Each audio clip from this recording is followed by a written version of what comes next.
Bearcat Bounce Podcast, back at it again. Happy Monday, everyone. It's a Monday following a pretty thrilling week, if you will, for Bearcat Sports. A thrilling week taking a look at the future of Bearcat Sports. That's right. Positive, strong commitments on both basketball and football front. A loaded visitor weekend on the football side for Coach Satterfield and the staff. And then, of course, Wes Miller. He stays hot. He stays fired up. It's a Monday where we get to chat about all of that. A Monday where we also get to take a glimpse into what we think is going to be continuing to happen here in the off season for all sports. And, of course, another Monday where I get to welcome in my guys, my pals, minus one, who decided to go on vacation. A vacation that was not granted approval. The time off was not approved by one Chad Brendel, yet he still went. So without further ado, my two guys today, Mr. Chad Brendel and Ryan Royer. Gentlemen, how are we? I've been packing all day. I leave tomorrow. I'm not going on vacation. Oh. I'm going to be a volleyball dad. I'm going to go grind it out in the gym in Orlando. Okay. You know, hard hitting. Okay. Volleyball dad action. Okay. No pool. I'm not even taking swim trunks.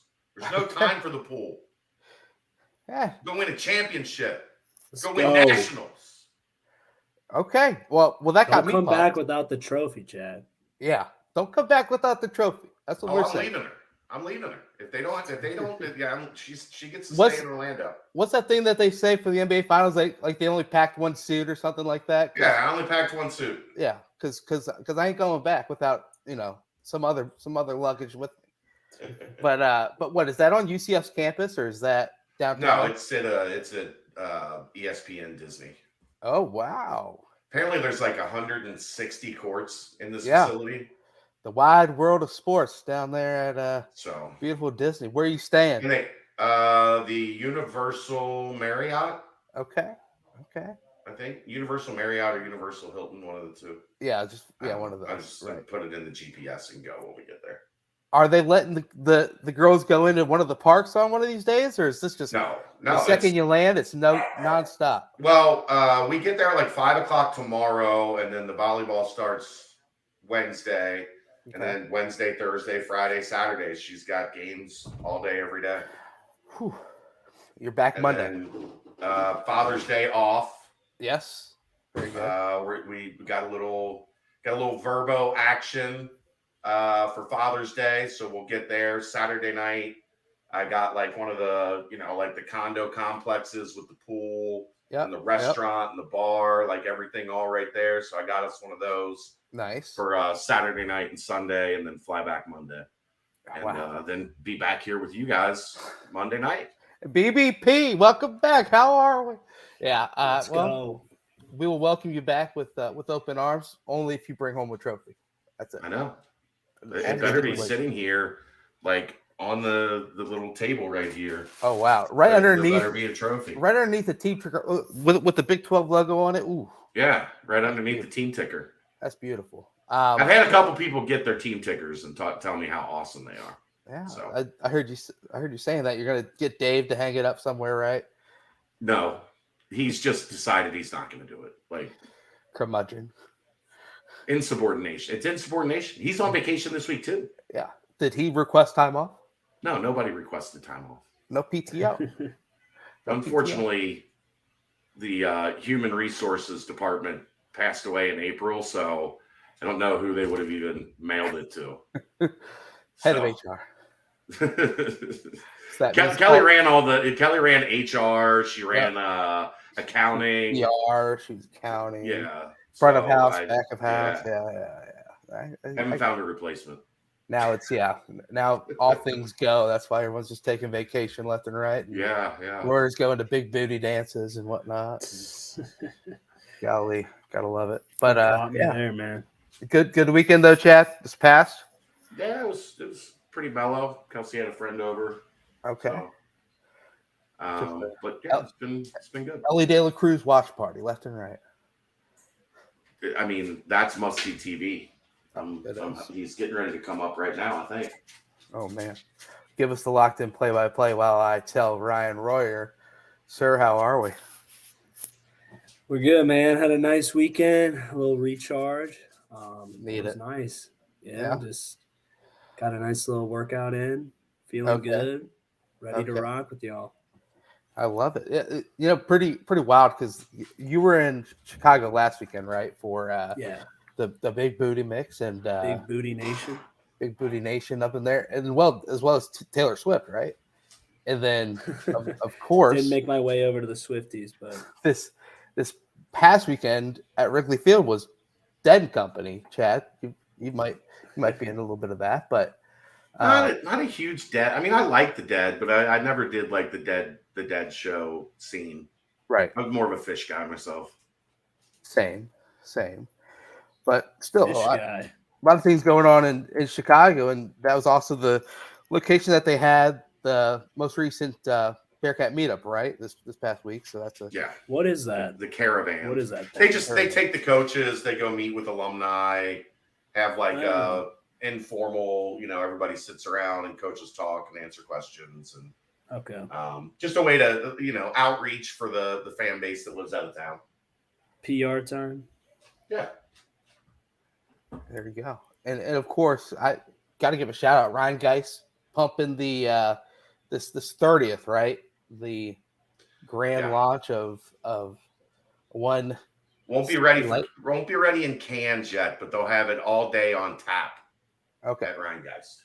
Okay, which also is exciting because I mentioned Taylor Swift in Chicago. That's the same day Taylor Swift is in Cincinnati. Yeah. Good little pregame stop. I'm supposed to be there all day. Okay. My daughter doesn't have tickets for the 30th, but she wants to go and sit outside and listen. Yeah. Okay. Maybe swing by Ryan, guys, before you head over there. I would like to. That's in the plans, but I make can't it more guarantee enduring. Handle it a little bit. But yeah, good recharge week, Ryan. Good recharge weekend for myself as well. Also, a great place to maybe go recharge your battery if it does die and you get other things checked on in your car would be over at Danco Transmission and Auto Care. I'm sure that Danco Joe can hook you up with whatever situation you might have. Just head over to Danco Joe. Tell them Ryan Royer sent you, Aaron Vacation Smith sent you, Chatty B sent you. Tell them little BVP get $10 off your next fixing. Oil change, 10% off your next fixing. Danco Transmission and Auto Care. Love you, Danco. Oh, yeah. But this weekend, man, huge weekend. There you go. Lay down, Chad says. I will not lay down when it comes to football recruiting and the big visit that happened this past weekend. The first of back-to-back, it seems like pretty big official weekends that is happening for the class of 2024. This past week, you had Samaj Jones, Quiet Birdsong, Khalil House, Jaquan Sanks, Kel Whitburn, Zaravian Gravy Johnson, Devin Gravy Johnson. Yes. Really good one. Garrison Butler, Redarius Morgan. Elisha King. Sorry, McCravius Sabor, Simeon Coleman, and Monte Whedon. So a loaded visit and one that came away with a commitment. We're going to touch on the commitment first and foremost. That is right. Willie Goodwin, athlete from Georgia, yet again. Rayburn County Wildcats, multi-sport athlete, plays both sides of the ball in football, also returns kickoffs. Big-time player. Received an 88 rating from 247. Only Gavin Grover and Quay Birdsong are higher with 89. Kel Woodburn joins Goodwin with 88. Chad, it seems like a pretty big commitment out of the athlete, Willie Goodwin. Yeah, this is the type of dude that they're looking to go into the South and get. Maybe a little underrated when you get on him, not rated yet when he committed. And then people go look at the tape and go, whoo, speed, can hit, can play in space, can cover. This is the type of guy that if you're going to go into the South, this is the type of guy that you're trying to get and bring back with you. So definitely a good start to the official visit weekend news. And if you follow along the recruiting guys, it sounds like the signal is 4 that we should be looking at as a total number of good news situations coming out of this weekend. So there were 9 commits, I believe, was the number that were here, and then there were 6 uncommitted guys. So if you got 4 new commits, then you hit a pretty good percentage. Okay. And I want to touch a little bit more on Willie Goodwin. Ryan, the couple things about Goodwin, I want to see your thoughts on it. First off, multi-sport athlete. Coach Fickle loved more multi-sport athlete. He's not here runs anymore. Track. Can he hear me? Runs track. Plays basketball. Had averaged a double this past season. Had 1 week where he was averaging like 20 and 14 on the basketball team. Also, one of the anchors on the 4x4 relay, and a high jumper as well. And then, of course, you mentioned the fact that he plays wide receiver as well as defensive back on the football field. So 2-part question, Ryan. 2-sport athlete, the importance and the value behind that. And then second off, when your defensive back is playing wide receiver as well, how does that translate at the next level? Yeah, 2-sport athlete's great. Just shows the versatility, shows the movement capability.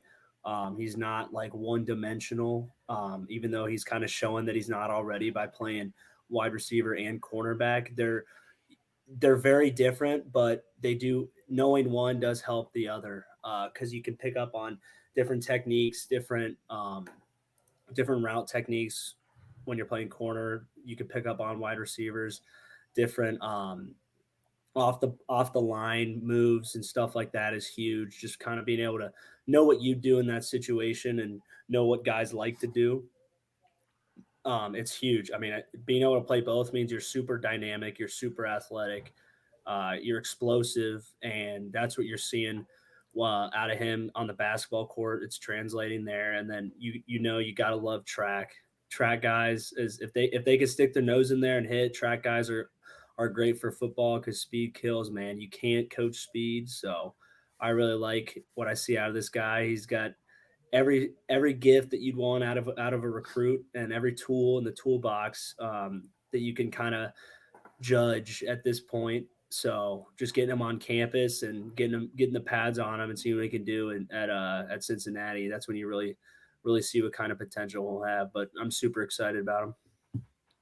Yeah, and yet again, another recruit coming out of the talent-rich state of Georgia, 10th commit of the 2024 class. And Chad, I know on the football side of things, I don't know if comparisons are great, but just the type of versatility that he's shown, the ability to kind of come up and really lay the boom if he needs to from the safety/cornerback position. I mean, he's listed at 6'2", 180 on 247. Just his ability to do so many different things and being the athlete, kind of that role that the staff has Deshaun Pace in, where they kind of switch over to Taj Ward potentially on passing downs. It kind of all made me feel that type of way when I was taking a further look at Willie Goodwin. So I don't know if you saw any of that, but kind of just seems like it's a guy that could make a huge impact with already having the ability athletically and ferocity that he has right now. Yeah, sorry, I'm trying to see if I can fix the chat. I think Aaron probably turned it off when we had Tyler on. Yeah, would be my guess.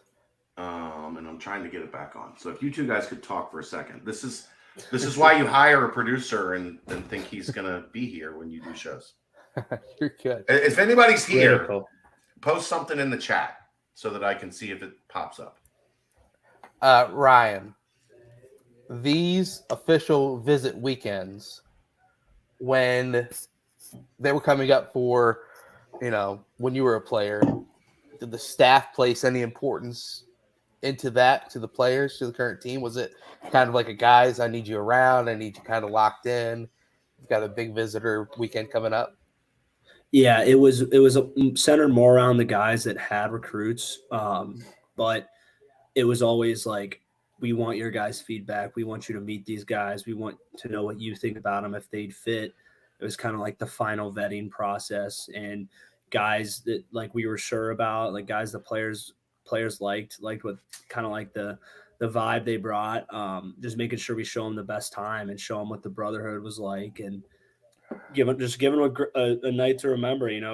Meeting people, getting a feel for the campus, for the city, and then kind of just having some fun too at the end of it. And we always tried to do that because we ain't gonna lie to you, like that's a big part of official visits, is getting to go and hang out with the college kids and see what it's gonna be like. And so it was always so fun because it's always just like young guys. They're shy, they're awkward, but you can you can get them out of their shell a little bit and see what kind of talent we got coming in. So it was always a fun weekend. There was always a buzz on the team, that we always had plans, had things to do. So it was always a lot of fun, and it was good just to get to like vet the guys. And most of the time I can't remember ever meeting a guy that was like a shithead or anything. So, the coaches back then did a good job of filtering them out before they got to us.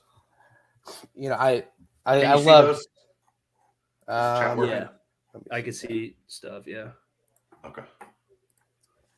Yeah, okay. I can see those as well. So one thing that I loved is seeing on Saturday night the 10:27 p.m. commitment by one Willie Goodwin. So that was awesome. A little late night surprise on a Saturday night. Had to love it. But 88 rating from 247. That's a really high rating. It's a high 3-star. So now we obviously got to see what else comes out. But also, Jaquan Sanks picked up a crystal ball over the weekend. There's a tweet from Marquavius Quavo Sabor saying that 12 noon tomorrow with the eye emoji. So obviously it was a big weekend that just came in, and one that hopefully, if you are following all the tea leaves and all the cryptic tweets, if you will, from the recruiting staff, that it's going to prove to be pretty valuable, and the outcome's going to be pretty strong as well. So the oven, Chad, are you retiring the oven, or is that kind of got to figure out on hold for right now? Got to figure out a new way to do the Cookie Monster. Well, like the way that they do things now, they kind of signal like when a kid tells the staff, which that could be like 3 weeks before they make an announcement. You can't cook cookies for 3 weeks in the oven. Like that's not how the oven and cookies work. So I'm in the lab. I'm kind of crafting maybe what's next, how we're gonna handle it with the new way of doing things, because generally with the old staff it was like 30 minutes before the announcement. Right. It was go time. And by the time you heat up the oven and cook the cookies, then you take them out of the oven and you got to let them cool for a minute. Cookie Monster. Then it's go time. Yeah. And then you're ready. Oh, yeah. Well, I mean, that hasn't been the process here of late. So we're recalibrating. I had my buddy put my face on different gifs of milk, people with milk. And now it just can't even tweet that anymore. They're just saving the archives. And it's maybe one day, if I'm really craving some tasty milk, maybe I'll throw it out there randomly. But times change, Brent. Times change, and you gotta adjust with the times. And the cookies, the Cookie Monster's not dead. Okay, but we gotta recalibrate. I just don't want them having burnt cookies. Like, nobody likes burnt cookies. So there's no such thing as like slow and low when it comes to baking cookies? No, you can't. No. And actually, the last 2 times I've made cookies, I've just forgot about them. Oh. And they've gone an extra like 10 minutes. And then, I'm in my office and you get the whiff of the cookie and the instant regret of like, son of a bitch. That's burnt. That is one burnt cookie. You need them like Aaron after a couple days on vacation down there in Florida. Right. Nice and little tan, right, Roy? A little Dave Portnoy action there, but a little kiss of the golden cookie. Ooh. Nothing better. But yeah, seems like it's going to be a pretty successful weekend. Obviously, that's what those official visits. And then another one coming up, another official visit weekend coming up this weekend. So looks like the ones that have been tracked down that will be in town visiting commits: Jake Wheelock, Takari Anderson, Gavin Grover, and Daniel James, and then running back Jason Patterson out of Florida. He's uncommitted, just visited Rutgers. Looks like a Final Four of like Rutgers, UC, Vandy, and Boston College. So, yeah, I mean, another back-to-back huge weekend. I'm sure there's going to be more names added to that list as the week goes on. And then, of course, the full list posted on BCJ as always. But, yeah, it's that time in Florida where people go on vacation, and that time in the Queen City where people go for official visits. So, big tip of the cap to the staff. Obviously, they were all over it. So many tweets of excitement and everything beyond that. So the rumors of the Bearcats' recruiting demise have been greatly exaggerated. Just say that. Have they been proved incorrectly so far? I mean, it just seems as if we can lay greatly exaggerated is what I'm gonna say. There we go. So obviously, stay locked into BCJ. More and more info in regards to that, but anything else on the recruiting front for the football side, Chad, or not Royer? really much else at this point in time? Just the official visit mania that goes on at this point, which is also just as important because you're having your committed guys come in, and you need to make it like some of these guys are taking other visits, and you need to make sure you got your eye on things, and you know exactly where you stand, and you're putting your best foot forward, and you're keeping your own guys committed. Because look, this is a different level of recruiting. This is not, recruiting to the AAC where you're the top dog. Mm-hmm. There are going to be just as many dogs out there, just as hungry as you are, trying to get the same guys. Yep. So you have to nail the visit, not only for your guys that you want to commit, but for the guys that you have committed. And by all accounts, it was a good weekend on that front too. So there we go. Big time. As far as the current team goes, obviously the fun thing to track these days is when the current players post pictures of them working out. I mean, Jordan Young looks like an absolute animal from what he has been posting on Twitter. Aside from that, Malik Van looks jacked and ready. Your boy Dante Corleone looks pumped and ready. The Godfather is always locked in. Ryan, anything you've been hearing amongst the squad, your current boys still on the team? It looks as if the pieces are starting to come together. Yeah, that's the word on the team, is the team's gaining confidence, gaining some swagger, kind of finding their identity. The wide receiver room is just continuing to take it to another level. I think that's huge in nowadays college game. Xavier Henderson is the real deal. He's impressing on all fronts, and the room's just getting deeper. And it's what it's starting to sound like is it's just kind of like, what can we get out of our O-line? What can we get out of Emory? And I think those go hand in hand. I think if the O-line struggles, Emory's going to struggle. If the O-line plays well, it's just going to give Emory the best opportunity to be the type of dynamic threat that he is. So no surprise on the defense. The defense is solid. Hopefully they stay that way once the season rolls around. But starting to look like the offense is kind of starting to pick it up a little bit. You had some, I mean, you were part of some really good, program defining seasons on the team. Was there moments in the summer where you started to be like, okay, this team's a little different? Like, okay, we're starting to gel a little bit, or did that come kind of at higher ground, or was it kind of a trickling effect thing? We felt really good after our 2018 spring because we worked our asses off. And that's when we kind of like, wait, we kind of have a good team. We got a good scheme. We got a good philosophy. We got a good culture.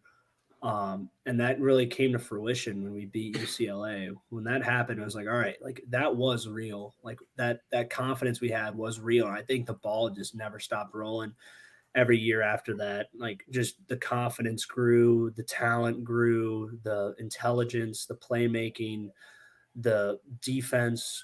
From what I knew, I didn't know the offense, but just more sophisticated, more intense. It was just every year building up, but it is hard to tell initially, especially on the offensive side of the ball, because it's hard for them to get their scheme in and get it kind of churning on the way they want it to, whereas the defense will kind of just will slap the offense around a lot, and it kind of raises some eyebrows for a little bit, but then you kind of just got to remember that's just kind of the way it goes.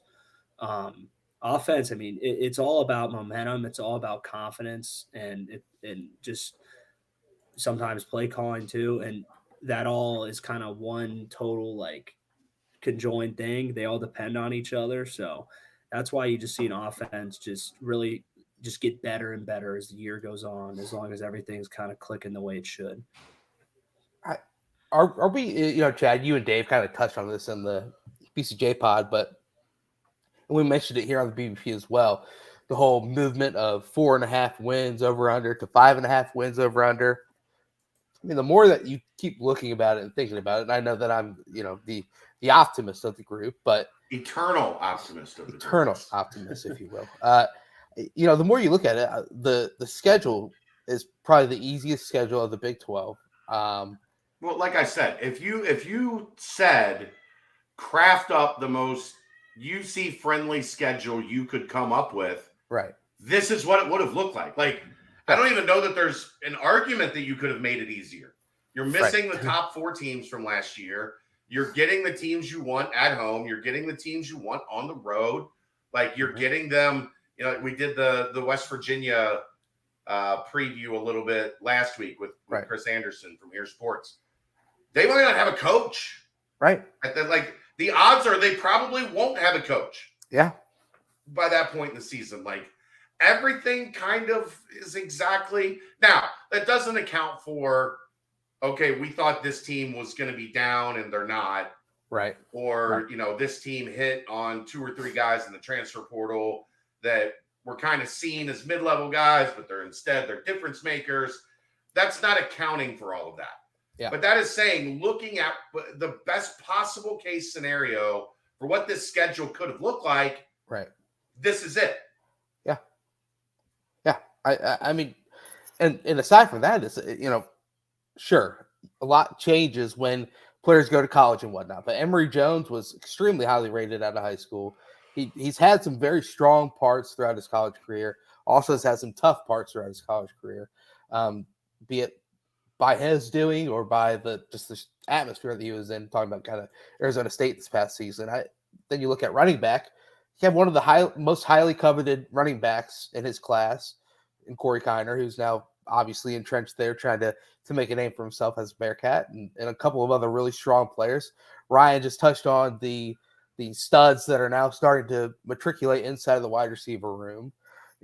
Xavier Henderson obviously boosts that up a huge amount. And then you look at D. Wiggins, if healthy, he's going to have a big time season. You got all these different names that are ready to make an impact. At tight end, you've got a guy who we were oogling over numerous times last season that Brady was loving every single workout, posting how fast he was on the football field. And then, of course, defensively, you've got a preseason All-American right in the middle at nose tackle. You've got some high-level edge rushers. 2 of the top 10 edge rushers, according to PFF, now currently on the team. And a name in Justin Watley, where we've not really mentioned him too much. And he also seems to be playing. He was playing a little hurt at times last season as well. He seems to be fully healthy throughout this offseason. And you mentioned the defensive backfield and a playmaker like Sean Pace. And then all of a sudden you go to punter, another All-American, preseason All-American. Are we undervaluing the team? Obviously, there's a lot of moving pieces. Ryan touched on the offensive line and how important that will be to really hone in and lock down the importance there. But I mean, Ryan, is it possible that we're kind of undervaluing the potential of this team next year? Yeah, that's I think what you and I were kind of hitting on with that 4.5 thing. I think, and there's a lot of chaos when a new coach comes. Coach leaves, new coach comes in. It kind of takes time for everything to settle. Transfers transfer out, guys come in. It takes time to kind of feel out who we have, what these transfers are like, and I think we kind of like top heavied back. I mean, however you want to put it, like the back end of it. I think we kind of got more and more pieces that seem to be of more value for us and are going to help us. I think the team is just getting used to the change is kind of like the vibe I'm getting from the guys and the new system, the new way things kind of operate.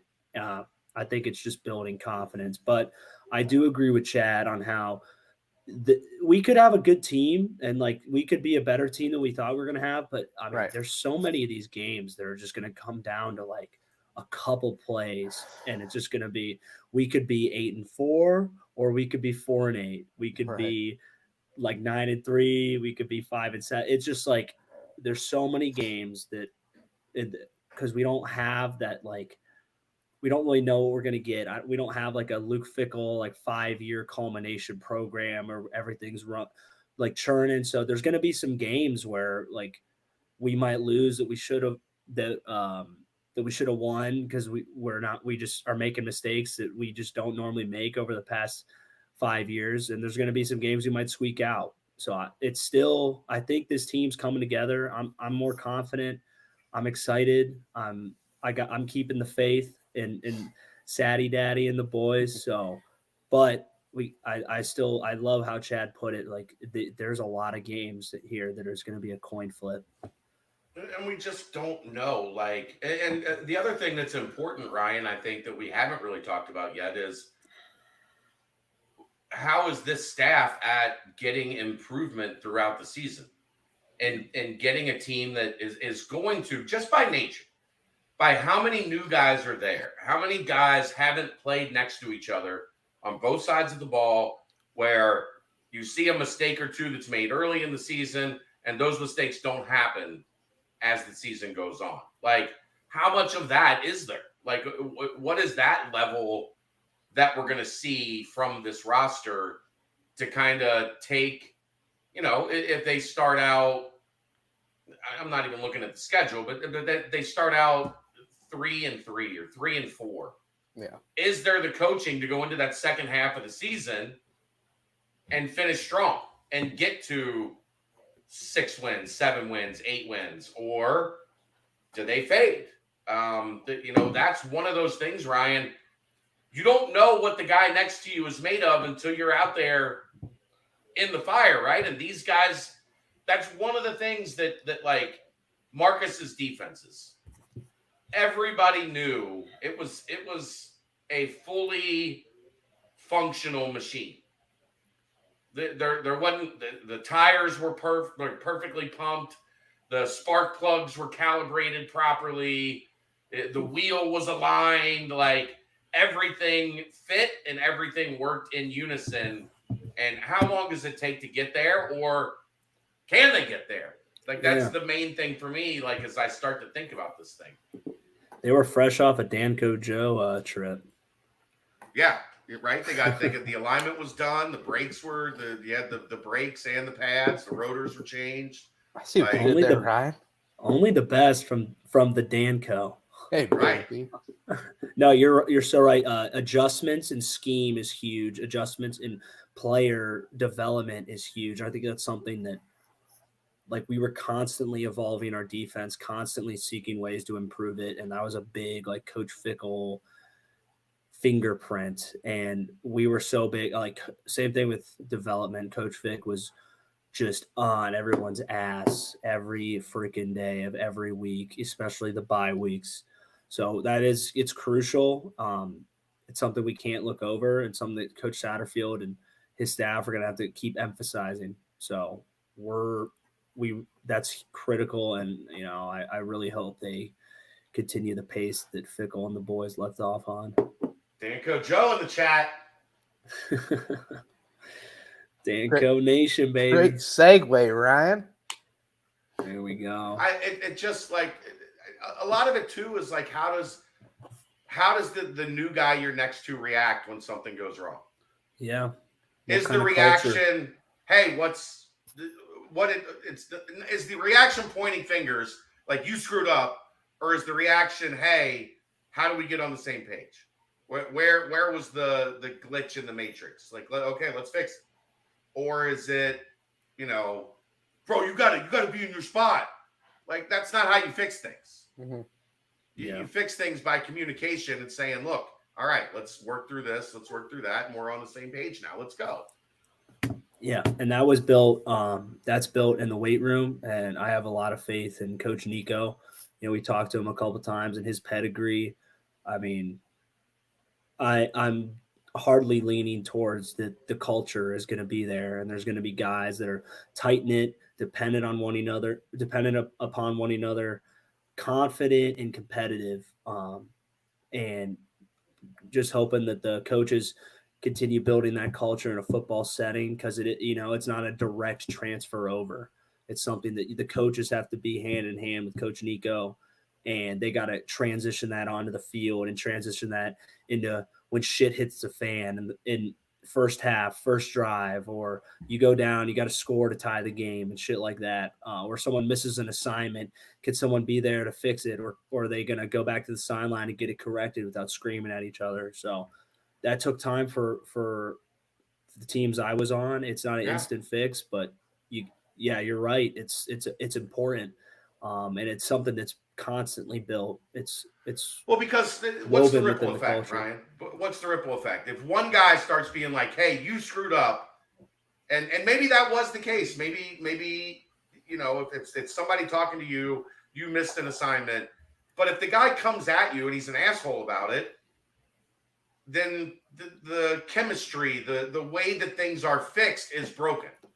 Oh, it's an avalanche sometimes. Right. But if guys are on the same page that they want to improve, and you get over to the sideline and you're with your position coach and it's like, all right, yeah, that's my bad, bro. I'm like, okay, let's do this. Then it permeates. The culture is different. Yeah. I mean, football it's a very intense, violent sport. It brings out insane emotions. So you need guys that may not be directly involved, but everyone has the respect of one another, where if someone steps in to kind of like check you, like you need to be able to be checked and kind of check yourself and figure shit out. And what does that trust lead to? It leads to what we saw in the Houston game for the AAC championship, where the defense was trashed the first two drives. Yeah. And what happened? We've talked about this many a times. Kobe called the entire defense. Oh, yeah. And read the riot act. And said, this isn't who we are. This is bullshit. Everybody wake up and let's get cracking. And what happened after that? Houston didn't do shit after that the rest of the game. They got to cracking.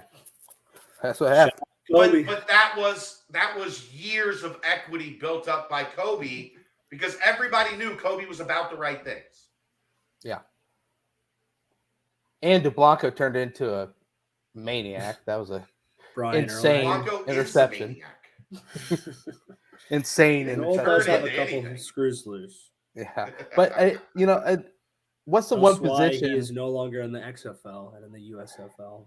Wiggins took his spot in the USFL. That was a pretty good game by James Wiggins. That little one-handed interception. Yeah. But what's the one position group, I think, where at least visually to the fan is very obvious when maybe there's some breakdown or something? It seems like probably the defensive backfield, and that's probably one of the positions that's the most turned over at this point, and one where during your time on the team, Ryan, there was that continuity year in and year out. 1, 2, 3, sometimes 4 returning players between the safeties and the cornerbacks that were getting the heavy playing time. So yeah, I agree with what you guys are saying. If a misassignment happens and all of a sudden a long touchdown comes, what's the reaction on the sideline? Is it, all right, let's go ahead and we'll get them on the next one, or is it frustration brewing, this, that, and the other? So I agree. A lot of leadership needs to be shown. So who's going to step up and handle that? Will be interesting to see, because obviously their coaches can't control everything. How does Nico compare? Player led. What's that, Ryan? Your best teams are player-led, not coach-led. Amen. Ryan, you might know this one. How does Nico compare to Brady? Seems like a great hire. I think he's a phenomenal hire. But how would you say that what you've heard? Just compare, contrast, if you will, what the boys have said. The intensity is very similar to Brady. A little bit of different twists on the programs. It's hard because Brady's program and the way Brady took care of us and treated us, it evolved as the team evolved. Yeah. So when Brady first got there, it was balls to the wall, like MF or all like get your shit going all the time. Like it was like there was no foot always on the gas nonstop. Right. Because that's how you gotta culture shock people to get a good culture. You gotta just like throw them out into the water.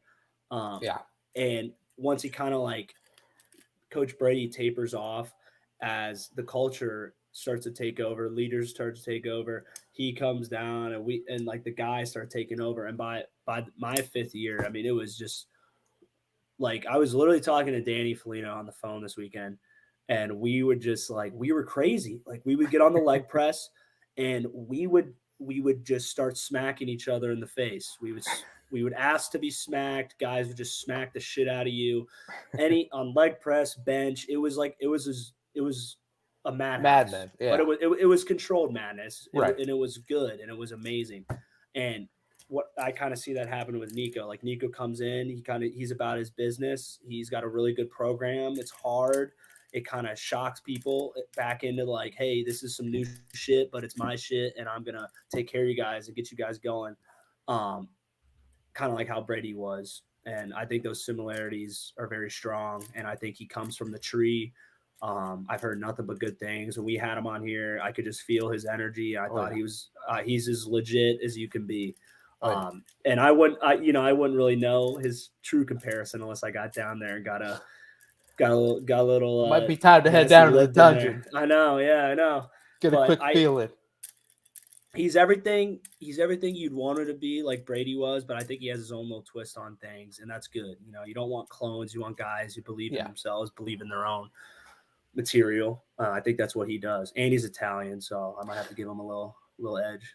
And hopefully we bring that man back on the BBP here soon. Gotta love Nico. Big time guy. But speaking of new shit, as you were saying, Ryan. Yeah. It's time to address the rumors that are circulating on the interweb. Chad, I'm just gonna literally pass the ball to you, if you will. Go from quarterback to wide receiver, if you will. Pass intended for Chad Brendel is completed. Quarterback to wide receiver. Chad, address these rumors of one Evan Prater. So what's happening right now is that Evan can't throw. He's got a shoulder injury. He was dinged up during the end of last season.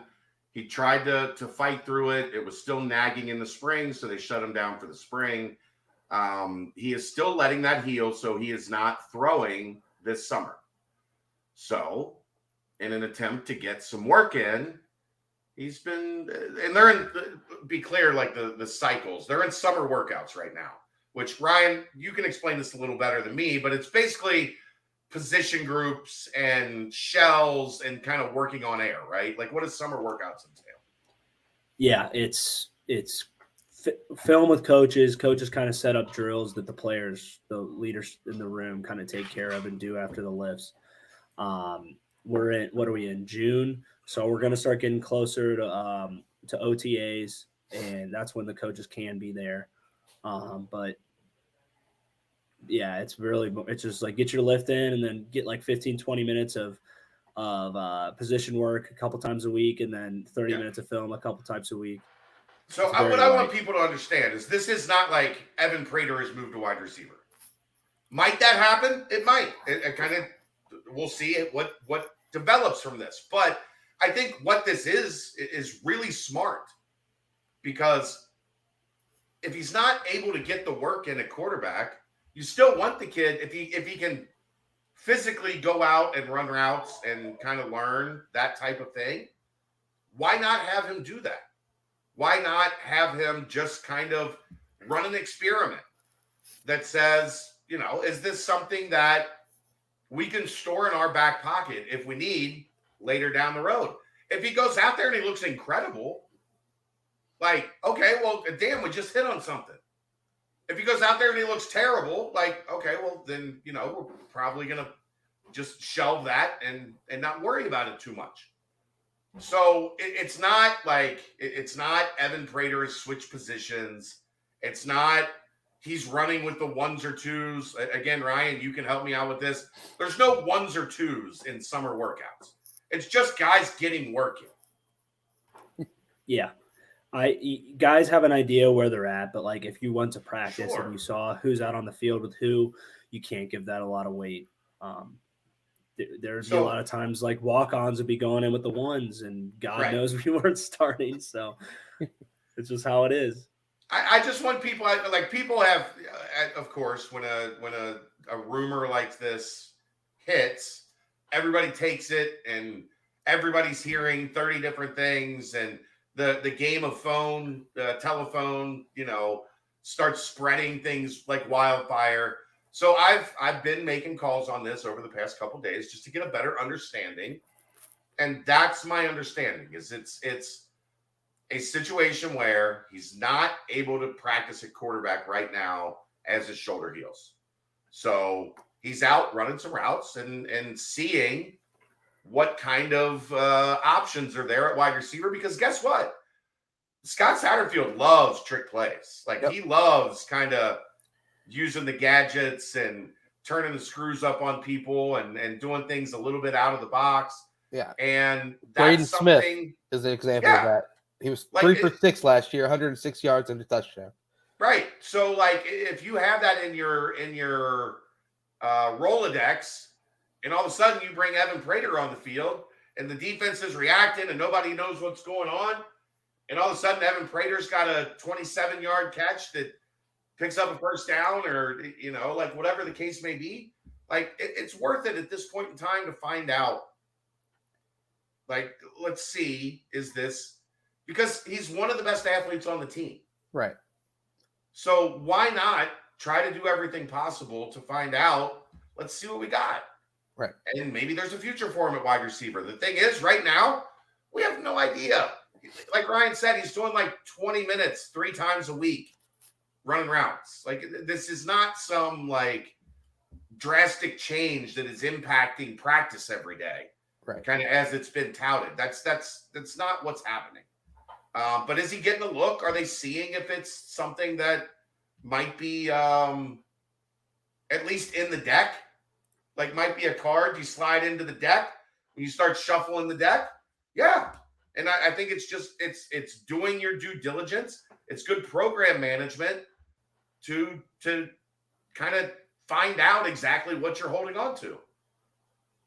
Yeah, and you kind of also say it does work out. It doesn't completely eliminate him from being the backup quarterback or No. Also being in the quarterback room as well. It's not like if you all of a sudden are getting reps at wide receiver, you are no longer at the position you were at before. So it's interesting. You know what? If it works out and he's a stud out there because he is a fantastic athlete, then that'd be awesome. But judging off of what everything has been said right now, I think it'll just be one of those. Hey, if something pops, it pops, and if not, then obviously it'll be the same type of situation we were heading into this fun rumor mill off-season section of Coach Satterfield year one. So. But it's intriguing talking about position changes, which is what I just want to quickly ask you guys a quick question. What has been your favorite or possibly the best position change in Cincinnati football, recent Cincinnati football history? My depth of knowledge in the very early years of Bearcat football isn't too strong. So just recent football position changes. What kind of sticks out as some that worked out for you guys? Well, there are 2 that are obvious, right? Okay. They're 2 of the greatest players in the NFL. They're going to be first ballot Hall of Famers. they did not come into Cincinnati playing center and tight end. Right. Jason Kelce came in as a linebacker. Travis Kelce came in as a quarterback. So those two are easy. I think Jason was more impactful in college than Travis. Not that Travis didn't have, a really good senior year, but he didn't have the overall long-term impact that Jason had. My choice is a little different. I'll let you guys go first. I'll wait. Okay.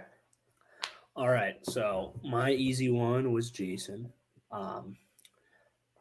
The one that I don't think a lot of people know about was Ryan Royer was a running back in high school. Oh wow! Actually, when we first interviewed you, I mentioned that in the intro. You did. You're Brett Young did mention the running that. back in the high school, right? And you were like, "Dang, you did your homework, bro."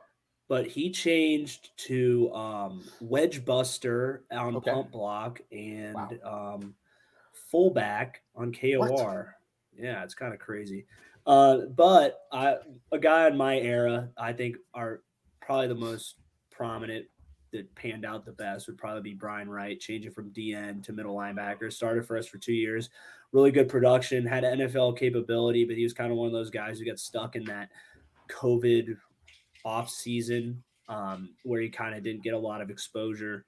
The guy that I thought had a better, could have got a better chance and maybe could be playing in some sort of league right now. But that's kind of I know you could, I'm trying to stick to my era, but I had to throw a lot of people thought there's no way B. Wright is going to be able to go from defensive end to middle linebacker. He did.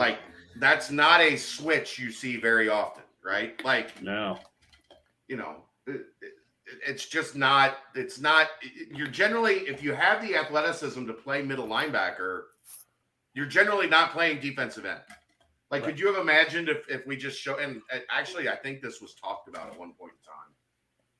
Could you imagine if we showed up and Mailbag was just at middle linebacker one day?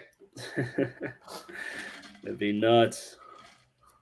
I know after it worked with B. Wright, I know there was some conversation that maybe they should look and see if Mailbag, it was something Mailbag could do, but he was much better, playing off the edge with his speed and quickness. But yeah, B. Wright was a good one because that it didn't feel like that was supposed to work, but B. Wright was a really smart dude, especially football smarts. B. Wright was off the charts. And he was kind of a natural at it. And I think he craved that spotlight, right? Royer, you can correct me if I'm wrong here. B. Wright wanted to have people look down and see this is the dude that's running the show from the middle of the defense. Yeah. Brian was he was a loud guy. He had a very commanding aura, and he wanted that. He wanted to make plays. He believed in himself. He had a confidence, and he was really gifted. Man, they slimmed him down. Yeah, he was just so much power, so much strength, and he could move quick, and he could block the feet. And he had that pass rushing ability by playing D end. It was kind of a gamble, but he ended up having all the right tools, and I think he enjoyed the right tools. I see what you did there. What do you mean? Brian Wright tools. Oh shit! You can't even tell me I claimed that one. He wanted to make plays. He loved kind of just being able to take control of the defense. He did a really good job at it. Chad, go ahead and tell the one. Give us yours. I want yours. On. I kind of mentioned both of the Kelces earlier, and I also kind of tossed out the other one that you're going to mention. So I want you to throw it out. And I'm digging deep in the archives to find an interesting one that people might not think of. I'm going Connor Barwin. That team going into the Orange Bowl year, they didn't have a great edge presence really, and they needed somebody in that defense that was going to kind of be a little of create some havoc in that defense. especially, you had D'Lo and Mickens, and you had a really good secondary. So how do you help a good secondary become even better? You get a guy that is eventually going to spend 10 years coming off the edge in the NFL. And for me, it's Connor Barwin. I mean, he just was phenomenal. He was such a natural at defensive end that you forget he was really good at tight end. He was an NFL prospect at tight end. And when that move happened, I remember a lot of people kind of being like, hey, man, like, we're taking an NFL prospect at tight end and putting him on the other side of the ball. Like, what are we doing? Like, does this make a lot of sense? Like, we just lost Brett Selleck. Like, we're trying to make this move up in the college football world. He's going to be our number one tight end, and all of a sudden he's playing defense. But, man, he was so good at defensive end. He was just a menace. And his motor was relentless, and he just knew how to get after it. And for me, that's my choice, is the guy that, like, just seamlessly made that transition. Okay. I didn't go Jason. Jason's probably the obvious answer. Yeah. I didn't go Jason because it's not like he played, like he was the he'll tell you. Walk on to New Heights. He was the scout team player of the year on defense as a linebacker his first year. And then the rest of the time, he was a damn good offensive lineman. Yep. I got a couple random ones. First off, shout out Will Huber. Obviously, he transitioned over tight end to linebacker, and I think he ended up having a pretty strong career. He did. Obviously, a undrafted free agent with the Vikings right now. Your boy Craig Carey, Chad. Yeah. Another quarterback. Quarterback to defensive end. You don't see that one often. That's how bad Craig was at quarterback. Exactly. And then how about this blast from the past? Demetrius Jones. Do you remember that one didn't work out. The waves that he had coming in as a quarterback? Oh, yeah. And he ended up at linebacker. That's just he had an interception. It looks like 36 total tackles his final season at linebacker for the Cincinnati Bearcats. But yeah, I mean, obviously position changes. They are what they are. They hold some promise, hold some excitement, but in the end, there's only one for worst, right? Only one what? Worst ideas on position changes in the history of UC football? Like, there's only one, right? Yeah, I think it's Ryan's boy. We'll let you have this one. Yeah, we'll let you have this one. Trying to make Alec a sniper, man. Come on, Coach Freeman. You knew that was a terrible idea. Just a horrendous idea. But yeah. Thankfully, that one never held. Yes. I did want to give one last shout out to Aaron Hemler, named the senior associate AD to lead sports medicine staff. Promoted from there to lead sports medicine staff. Ryan will confirm. There is no better dude than Aaron Hemler. Oh, Aaron's the best, man. He made anytime I was dinged up, just getting to go in there and chop up with Aaron and Michelle. But Aaron he's so smart. He's a really good communicator. He knows what it's like to be an athlete. He's just a great man, great family man too. How much does that impact it? Because I get the sense, like, a lot of times players don't like their trainer, right? Because their trainer's trying to, like, in their mind, like, keep them off the field, like they're working against what the athlete wants. I got the sense from just being around, everybody loves and respects where Aaron is coming from because he's earned that respect. Yeah, because he was going to get you back on the field as soon as possible, and he wasn't going to let guys who were like trying to like play hurt, like act like they were more hurt than they were. That shit wasn't flying with him. But he also was smart. Like, he wasn't just gonna like be like, oh, like suck it up, like just go back. Yeah, out you're there. fine. Get out there. Perfect balance. He's so dirt on it. So funny. He's so fun to talk to, just to be around. And that's what you want. You want a guy who's going to, like, because it sucks to be injured. Like, it's, for athletes, like it hits athletes really hard. And some take it like really, really, really hard. And he's just, if you're injured, you don't want to be around like an asshole. You don't want to be around a gloomy kind of like hard nosed, just kind of jackass. And Aaron is none of that. He's, like I said, fun. He makes rehab fun just to be around him. And he's, like I said, really intelligent and does his absolute best to get his athletes on the field. And that's all you could want from someone in his position. There we go. Love him. Yeah, love Aaron. He was Miss great. him, man.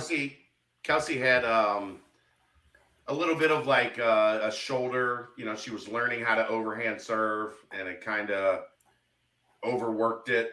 And there was no structural or like actual damage. It was just kind of worn down and fatigued. So I just asked Aaron, like, hey, what are some stretches? What are some band exercises that we can get her to do? And he's like, have her try this, have her try that, gave us some great advice. And within like 2 to 3 weeks, the problem had resolved itself. So doesn't even have to, not even that hands-on touch. He's just a dude that has been around it and done it for a long time and has a wealth of knowledge. And UC athletics benefits largely from Aaron Hemmler being involved. There you go. Awesome. Shout out Aaron, man. Good work. Congratulations. Big time. Well, I guess this is our time for our first timestamp.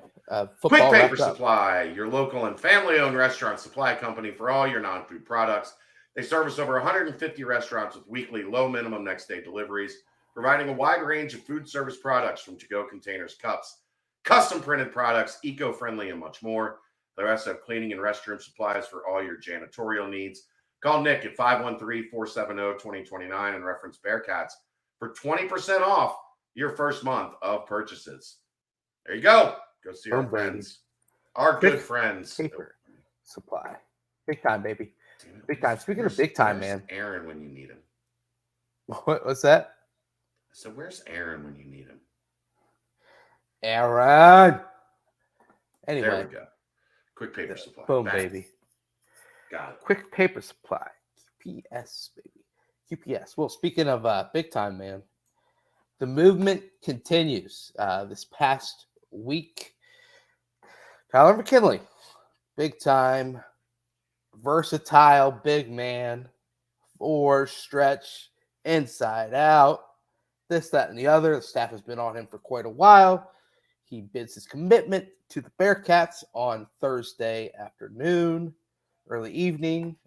Chad, you had him on the BCJ Nightcap. Quick interview with him and his brother.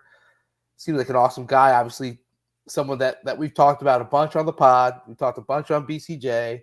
Staff has been on him since the beginning. Now that the dust has settled, what's your lasting feeling, lasting takeaway from the big time commitment of 2024, Tyler McKinley?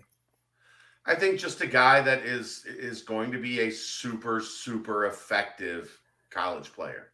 Yeah. He's got good size.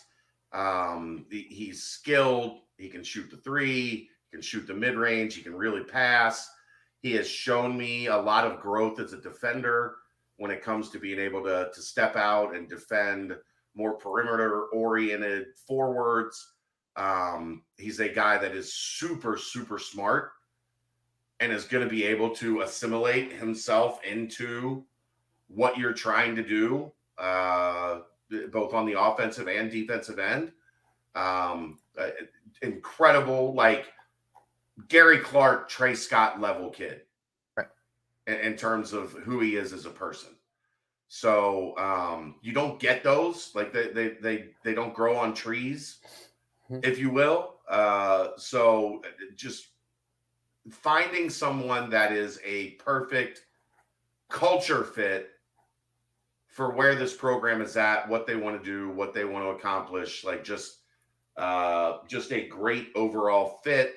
And you can, especially in the Big 12, man, you got to have the size, you got to have the length to compete in this league on a regular basis.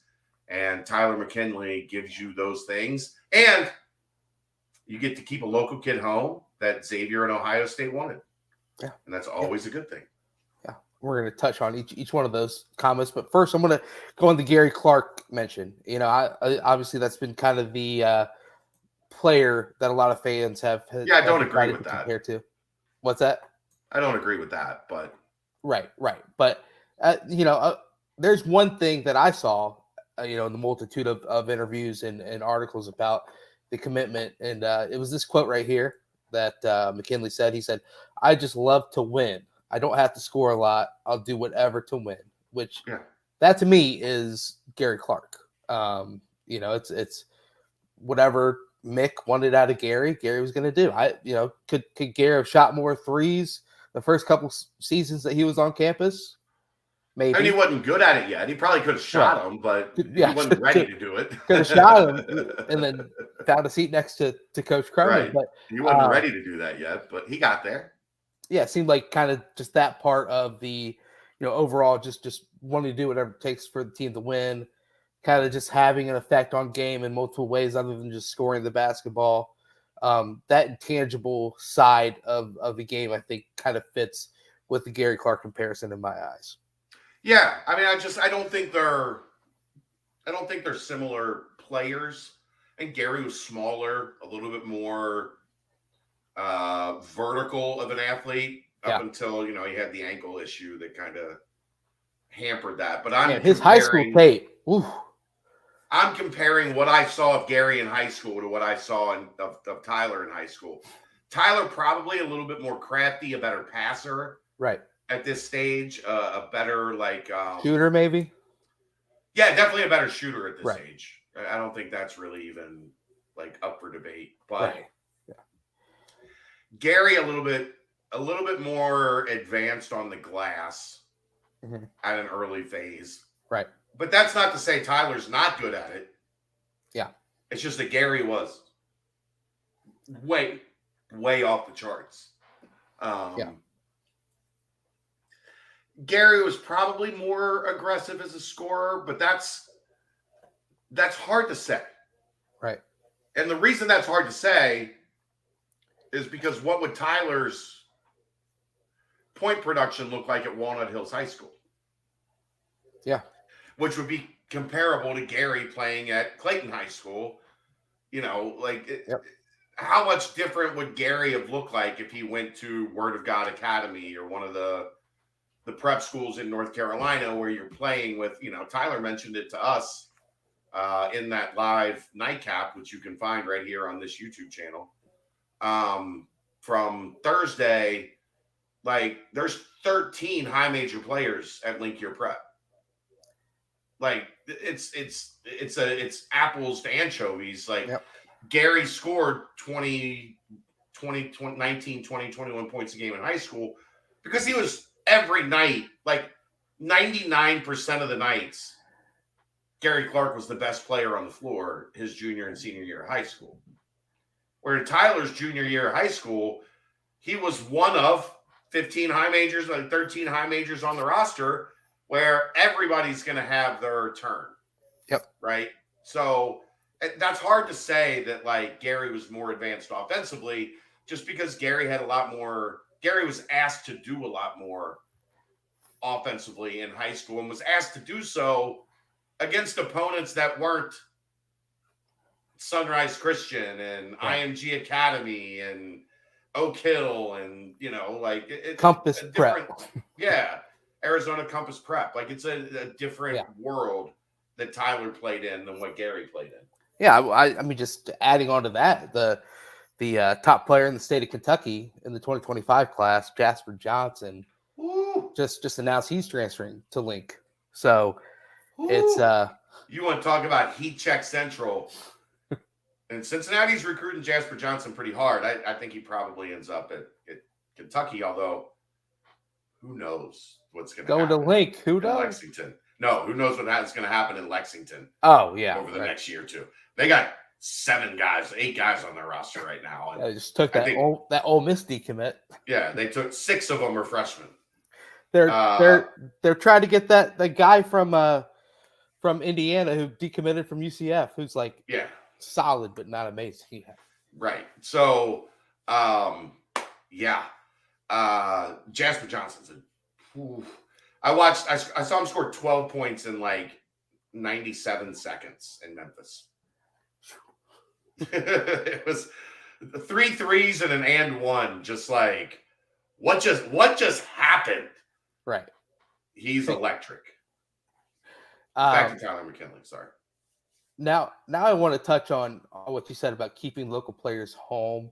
Ryan, you kind of had this feel, obviously, during the hometown hero movement when you were on the football team.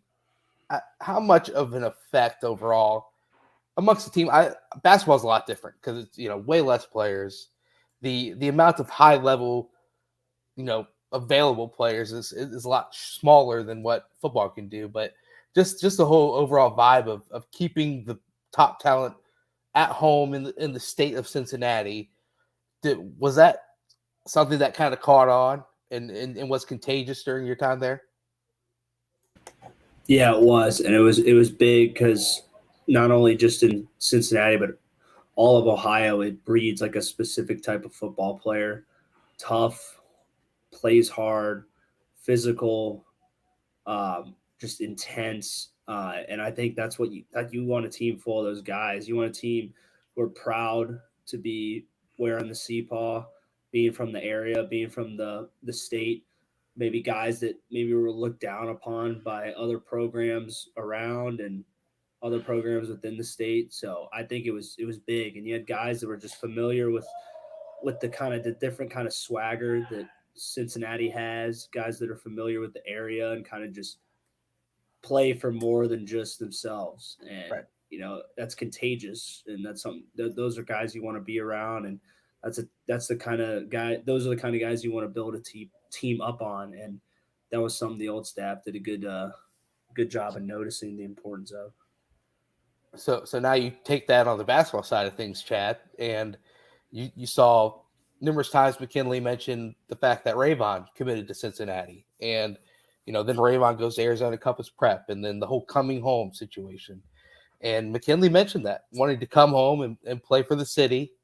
I mean, how huge is it this early in Wes Miller's tenure to lock down two big time local talents, even after they left the city to go continue playing their high school careers?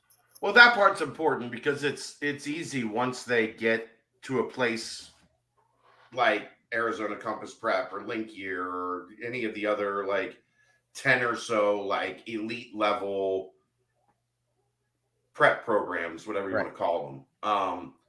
Once you get out of the city, like anybody can throw their name in the ring and get involved and become a factor and make things uncomfortable for the hometown guys. So that part obviously was important. What's also here's like the football community in Cincinnati is pretty small. The basketball community in Cincinnati is like you can fit it on a pinhead. Like everybody is deeply connected to everybody, and especially for guys like Ray and Tyler, that these weren't guys that blew up late, that their their performance or whatever garnered them attention at the end of their junior year into their senior year. Rayvon was playing with Bronny like as a middle schooler, and Tyler was a kid that is a freshman, a rising sophomore, was nationally ranked and catching people's eyes. So to be able to, for Wes, to be able to make those inroads as fast as he did when he got to town, and I tweeted about this, like one of the first things that he did when he got here was contact everybody he could find, like with the question of one, what's the landscape of high school basketball in Cincinnati? Right. And two, who are the 2 or 3 or whatever young kids that I need to make sure are at the top of my list? And then as soon as they were allowed to go out on the road, he went and saw Tyler and he went and saw Ray. And something like that sticks with kids because he's a new coach. He doesn't have to do that. Like, what do new coaches do? By nature, they revert to their comfort zone, right? Like they revert to, this is what I know. This is what I'm comfortable with. I'm going to focus on that, and then we'll spread out from there. And instead, Wes and his staff said, no, we have to get this right in the city. We have to find the right people to make the right connections so that when we have top 60, 70 kids in the city, they want to come to Cincinnati. And he went and got Ray and then built on that. And now he went and got Tyler. I don't know who really, like, if we're looking down the road, I don't know who's next yet. Who's next? Right. But it shows a commitment to, this is important to us. Yeah. And I think that like I said, the basketball community is this big. Like, yeah. And I don't mean that as in like this big in terms of the number of people. It's the connections that everybody is connected to one another because everybody's been in this basketball scene their whole life. So it's very small. And, it's one of Rayvon's mentors, one of Tyler's mentors is Yancey Gates' brother. Mm-hmm. Like, so, you just right. Everything overlaps. Yep. I was going to make a bad joke about living in Kentucky, but I didn't. Okay. I held back. Good job holding back. Good job. Good restraint. But so now you look at it and Tyler McKinley, he's got a 97.32 composite rating, the 7th highest rated commit in Cincinnati program history in the 247 sports era. You talked about raising the overall level of player on the roster during his freshman season. There could be 6 of the top 24 recruits in the 247 sports era. 3 of the top 8 will be on that roster. Obviously, 2 of those being McKinley and Rayvon. That's called boosting the overall talent pool of a roster when you have 7 potentially that are high level recruits, and then during the portal era, you're able to kind of pick and choose situations here and there. And then the fact also you heard it's not quiet that McKinley's trying to reach out to Jace Richardson and obviously Flory Badunga as well. And you look at it, Jace Richardson would be the 3rd highest rated recruit in program history if he were to eventually choose the Bearcat. Flory would be the number 1. Yeah. I want to address that briefly. Okay. I know there's a lot of hype around a certain school in Durham, North Carolina that has only team you can watch, jumped into the mix. Do I think that they have given themselves a strong chance to land the services of Flory Badunga, even though Badunga, whatever, potato. I think, when Duke gets involved, you have to take it serious. I will also say, if you're going on what people think, people were certain at one time he was going to Cincinnati. People were certain at one time he was going to Purdue. People were certain. Very recently, and this didn't get as much play as it probably should have, people were certain that he was going to Auburn. Now people are certain that he's going to Duke. Now, does Duke hold more weight than anybody else that we've mentioned so far? Sure. But I think there's an interesting question with Duke. I think Duke truly believed they were going to get a transfer portal big. Right. And they didn't. And I think they looked to Flory because there were rumors out there that, you could maybe get him in 2023. From what I think everybody's looked into that. I don't know that he could get everything done that he needs to get done to qualify to play in 2023. Yep. So does that change where Duke is coming from in terms of how aggressive they're recruiting him? Potentially. Now, if Duke gets involved and they try to recruit him to 2023 and the message is well, we're 2024, but we'd still really like to hear from you, then I'm sure Duke is going to be all right, potato. I guess we can do it. Badunga badunga, like whatever. Right. So that's not to say that if he's not 2023, that Duke would be out. It's just that it's an ever evolving situation, and until he commits somewhere else, and it could be Duke, like it could be Duke tomorrow. Right. But I still think because of all the ties that Cincinnati is going to continue to be a factor. But as I've said, I've never thought it was a sure thing Cincinnati was going to get him. I just think there's still a lot of miles left in this race before it's at the finish line. Yeah, it's always so funny when it comes to Flory. Is it that Al Pacino gif where it's like, just when I'm out, you pull me back in? Right. Yeah, it's just exactly. like, yeah, it's obvious that's kind of the case, but it's a situation where that high level of recruit, you're gonna want to kind of have the extra attention and extra grind to try and get him in. So hell yeah, he's elite. Yeah, he is. Absolutely. He reminds me, like the guy he reminds me of, not as much. I think Bam could step out and shoot it a little more than Flory at this point. Right. But the way they play, he reminds me a lot of Bam Adebayo. Yeah, I'd agree with that. I mean, if you can get a Bam Adebayo, you'll take that 10 times out of 10.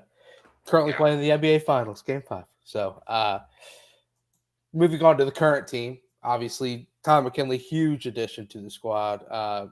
Commitment, just monstrous. One that'll have many ripple effects, I feel like. So, BCJ will continue to be all over that. But going on to the current team, right now, all I can judge is just from the posts on Twitter and on Instagram. And it is safe to say that Dede Thomas is a great borderline freak athlete. The highest no-step vertical, 37.8 inches. The fastest fourth court sprint of 2.99 seconds. Just a big-time athlete. John Newman and Chase Kirkwood were also there on the no-step vertical. And then John Newman and Rayvon Griffin. Kirkwood's sneaky, a sick athlete. Who, Chase Kirkwood or Newman? Yeah. Kirkwood also won the Monster of the Week this past week. Him and Josh Reed. So big time shouts to the walk-on Chase Kirkwood. Who, he's got some bunnies. It sounds like 34.3 no-step vert. But Rayvon Griffith showing his 3/4 court speed. John Newman as well showing up on the no-step vertical and on the 3/4 court speed. So good to see and hear that from John Newman.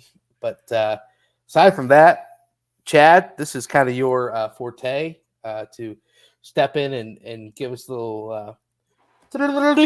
Is that a good bird sound there? No, that was terrible.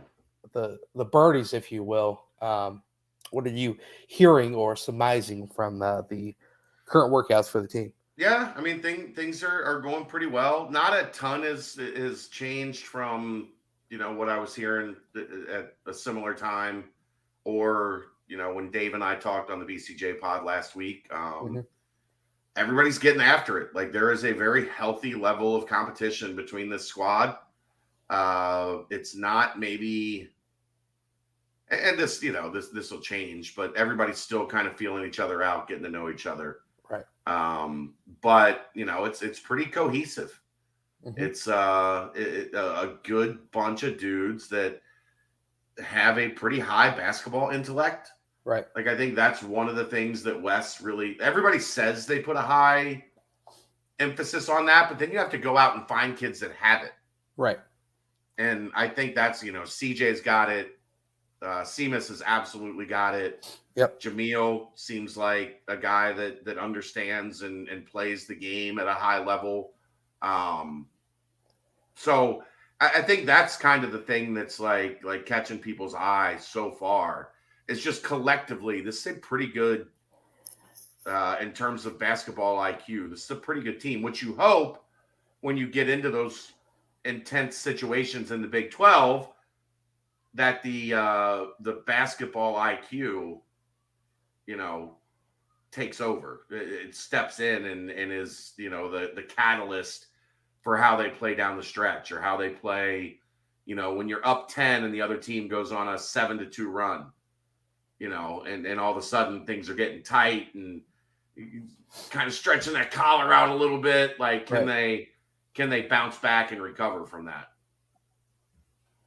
Yeah, I mean, you mentioned Seamus on the BCJ pod, a little point guard work. Obviously, not going to start. No, but like, they're putting him in a position where he's going to be able to initiate some offense. Like, that doesn't mean that you have to play point guard, but it does mean like you can be in a position where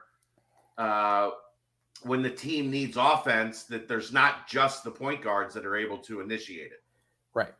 And that brings me back to, I listened to an interview that he was in talking about how his favorite player is Luka Doncic. He doesn't want to, pigeonhole himself on as a European type player that only has, the European style. But he did mention that he's not freaky athletic like some of these other players are at this level. You see Nikola Jokic mention that all the time recently in interviews and whatnot. So he uses his IQ and his savviness and his ability to see things that other players might not see to make up for what he might lack in the athletic department. So I think it's a awesome decision to try and put the ball in his hands and have him have some Luka type moments, if you will. So not comparing the two of them, but similar. But just that bigger kid. He's 6'7", 240. Like, he's a big kid. But he's got some ability to initiate and pat. Like, that's, again, like adding a Tyler McKinley. And get as many of those guys that can, guess what they can do? They can play fucking basketball. Right? Like, they may not have the craziest measurables, but they just understand how to play the game and the angles and the philosophy and the strategy of it all. And that makes you better, like, a million times over. I think you saw some of that in Vic as well. His ability to pass and kind of make different plays for you, and then be in the right spot on defense as well. So, man, there's so many exciting pieces on the team, and wow, it's I'm sure there'll be more birdies and more basketball talk as the summer wears on. So. A lot of it's just here's the thing, like, and Ryan can attest to this. Like, from week 1 to week 2, like, there's a lot of first impressions that happen in week 1, and then things kind of start to settle in. It's not that they look the same, but like, okay, like, Day-Day's a freak athlete. Like, Jizzle James can really kind of get to wherever he wants with the basketball in his hand. Like, by week 2, you already talked about those things in week 1. Because they were the things that made a big impression in week 1. You're just not going to, you're not as blown away by it in week 2 because you just talked about it. You just saw it.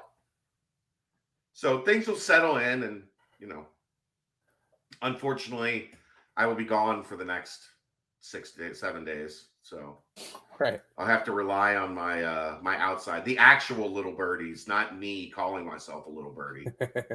I have to rely on the actual. Well, don't expose yourself. We've already talked about that. I'm not fooling anybody.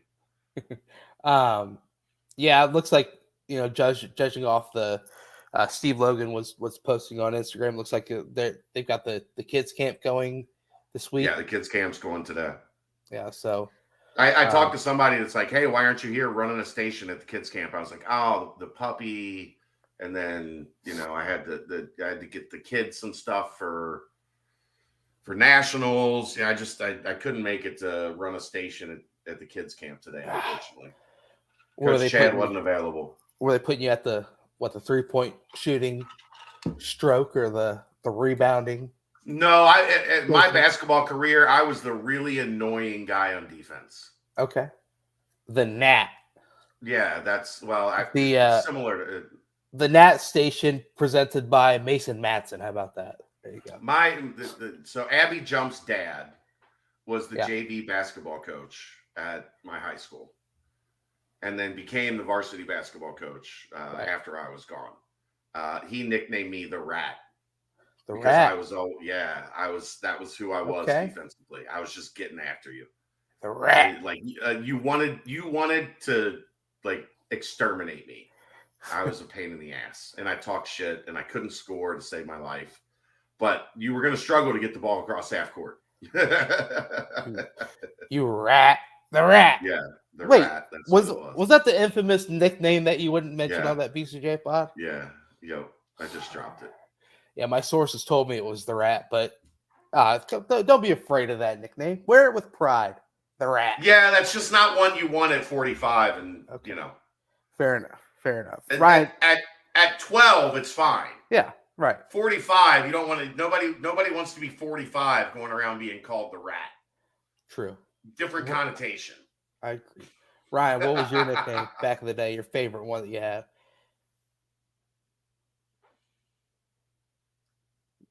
Sorry. A lot of when I was younger, they called me Rhino. My dad called me that, and That's of Rhino. Yeah.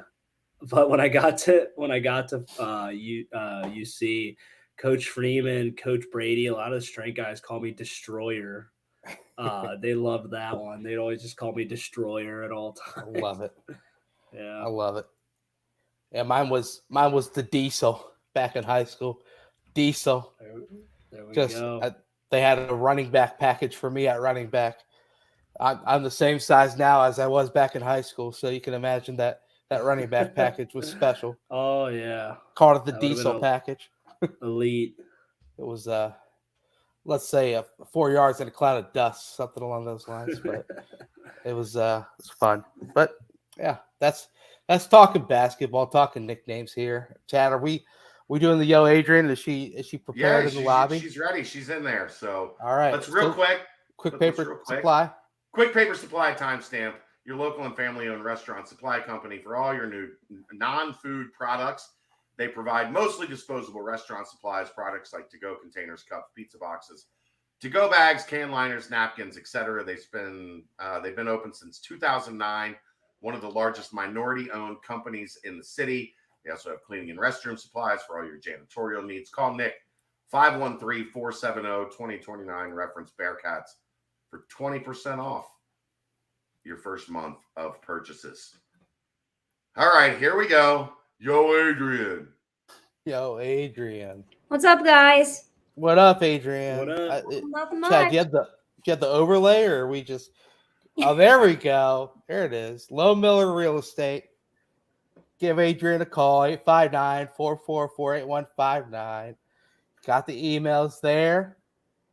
Pin it, place it. Well, you got to tell them, Brent. Like some people listen via podcast. Okay, free home evaluations. You got A. Henson at Low. That is L as in Larry, O as in Oscar, H as in Harry.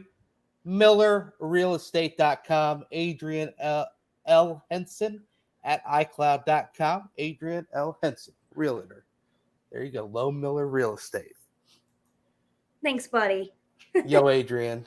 No Aaron today, so we're kind of doing the producer by clergy type situation. So yeah, we're all having to chip in. It's Aaron.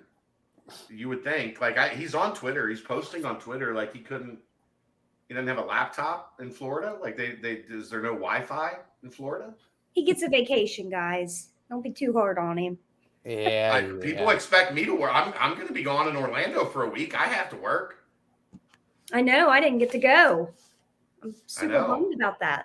How did things go this weekend for Audrey? She won one game and lost two. Then we were back on the field over at Teal Town on Sunday. We didn't get through the game because it started pouring down rain. Yeah. So they're going to start over on Saturday again. We were having dinner outside on Sunday when the rainstorms came. Oh, wow. And the puppy. Well, so we've had the puppy for a month. It hasn't rained in a month. So we were unaware of the puppy's opinion on rain. And it turns out she's not a fan. So she's melting. So Sunday morning, I wake up, I go to take the puppy outside, and it's the first time she has been asked to go to the bathroom in the rain. So I get them on their leash, and I open the garage door to take them out. And she took 2 steps out into the rain. She walked straight back into the garage. She was like, "Nah, fam, you better put a tent up or something, because this ain't it. I'm not going out there. This ain't it. What kind of savage bullshit do you think? Like, what do you think I'm made of? Right. You got to go outside and go to the bathroom in the rain. You don't go to the bathroom in the rain." I'm like, you're right. But you can't pee in the house, so you're going to have to figure it out. There we go.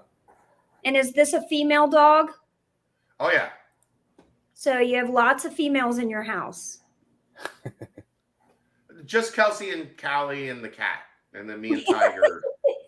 Me and Tiger are the male influences. But some nights you too, when you don't get your Snickers, Yeah, sometimes I'm a little moody. Grumpy. I think I've been pretty good tonight. I think I've been in pretty good spirits tonight. No, you've been great. I mean, there's no Aaron, so that might be it. You're right. right. You're right. That might be it. All right. Here's the Yo Adrian question for the week.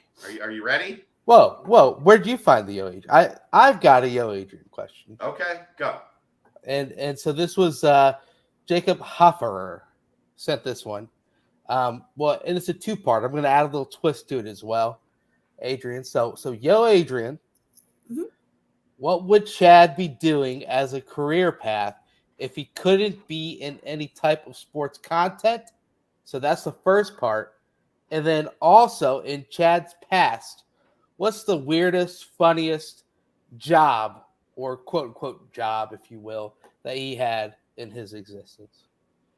So I would think that he would be a chef if he wasn't doing broadcasting. I would disagree. You would?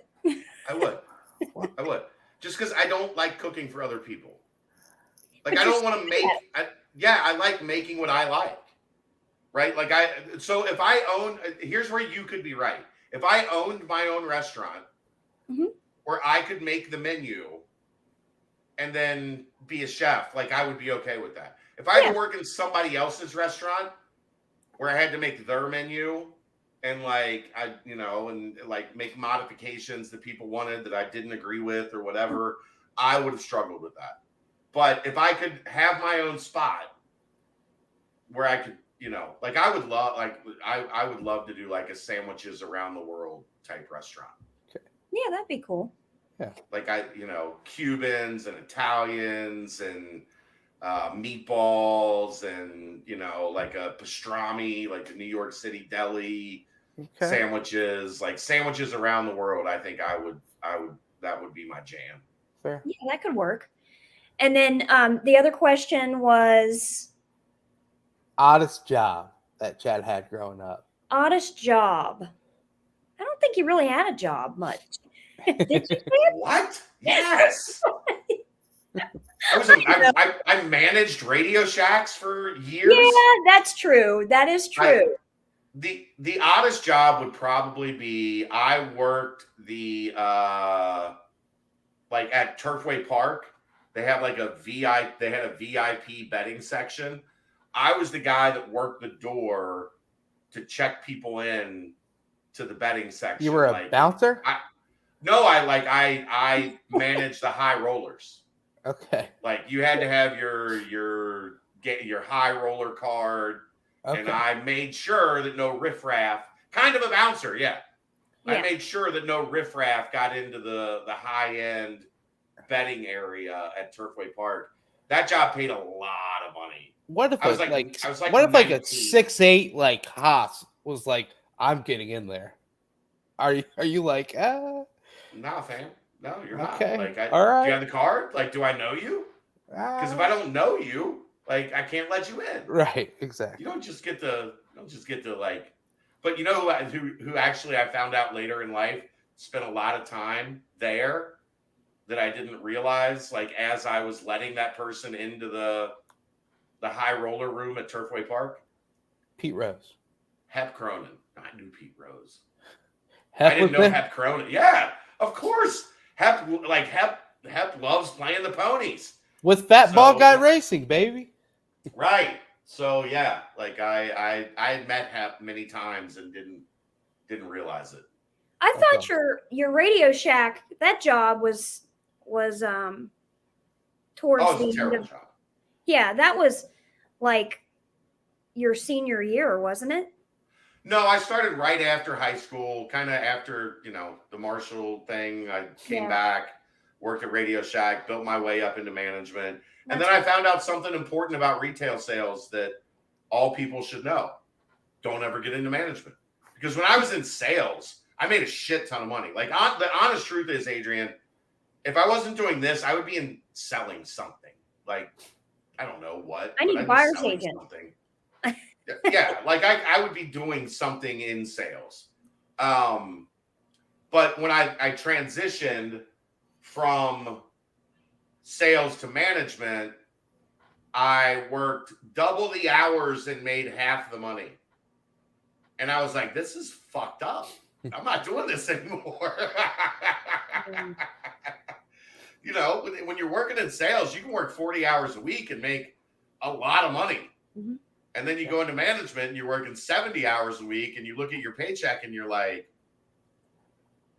what happened? What happened? Like, I'm making a salary now instead of a commission. This is terrible. Well, fantastic. So what was the other question, Chad? Did you have another one? I had one that somebody wanted.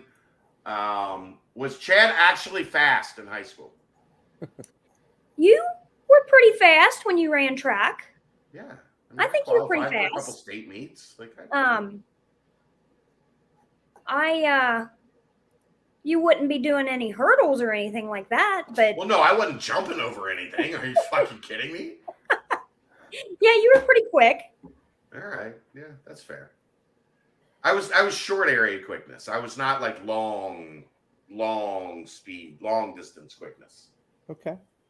Fair. But yeah, I was fast. Did you get my my giveaway PDF that I sent? I mean, I got it, but here, hold on. I sent it to your email as well. Okay. Well, maybe that'll. Some producer Chad is. Jeez, man. I mean, I've been doing a show. Yeah, I'm trying to give stuff away here. Big time. Trying to help some people. They want to go to the Reds game. He's mustering it up. It's going to be plastered on the screen here shortly. Okay. This look we're getting from Chad, that's hard up. There we go. There we go. Sell it, Adrian. Tell him the deal. Okay, so just like I had mentioned last week, I am doing a giveaway. Let us take you to the ball game. We're going to be giving away two Reds tickets, 1 parking pass, and 2 food vouchers to 1 lucky winner. We're running a referral contest the next couple of weeks. So basically, if you want to go ahead and start this week, because it's I'm going to announce it on the 26th, which is Monday. Live on this show? Yes, live on the show. Okay. So basically, it's super easy to enter. All I need is 2 contacts for someone you know that may be looking to buy, sell, or invest in real estate. I need a valid email address, phone number, and just let them know that I'll be calling. And you'll be entered into a hat or a basket, and it'll be announced on June 26th. Or a basket? Or do you not have a reliable hat? I have a hat. I have a few hats, but they're not UC hats. So, I like, you can stop over. I've got one. Yeah, I might. As long as they aren't blue, you're fine. And that's the problem. They will. Yeah, no blue hats. Kid. No blue hats. So I'll have to get with Chad and get one of them hats. Okay. So basically, I'm wanting to send somebody to a Reds game. They'll get 2 passes, 2 food vouchers, and 1 parking pass. And I don't know if you can see it in that PDF, but if you just want to get on my Twitter and like or follow me, and then my phone number's on there to. You didn't put your Twitter. What's your Twitter? Adrian L. Henson Group. All right, there you go. You got to put if you want people to follow you on Twitter, you got to put your Twitter guys. on there. I mean, I thought I put my name up there at the top.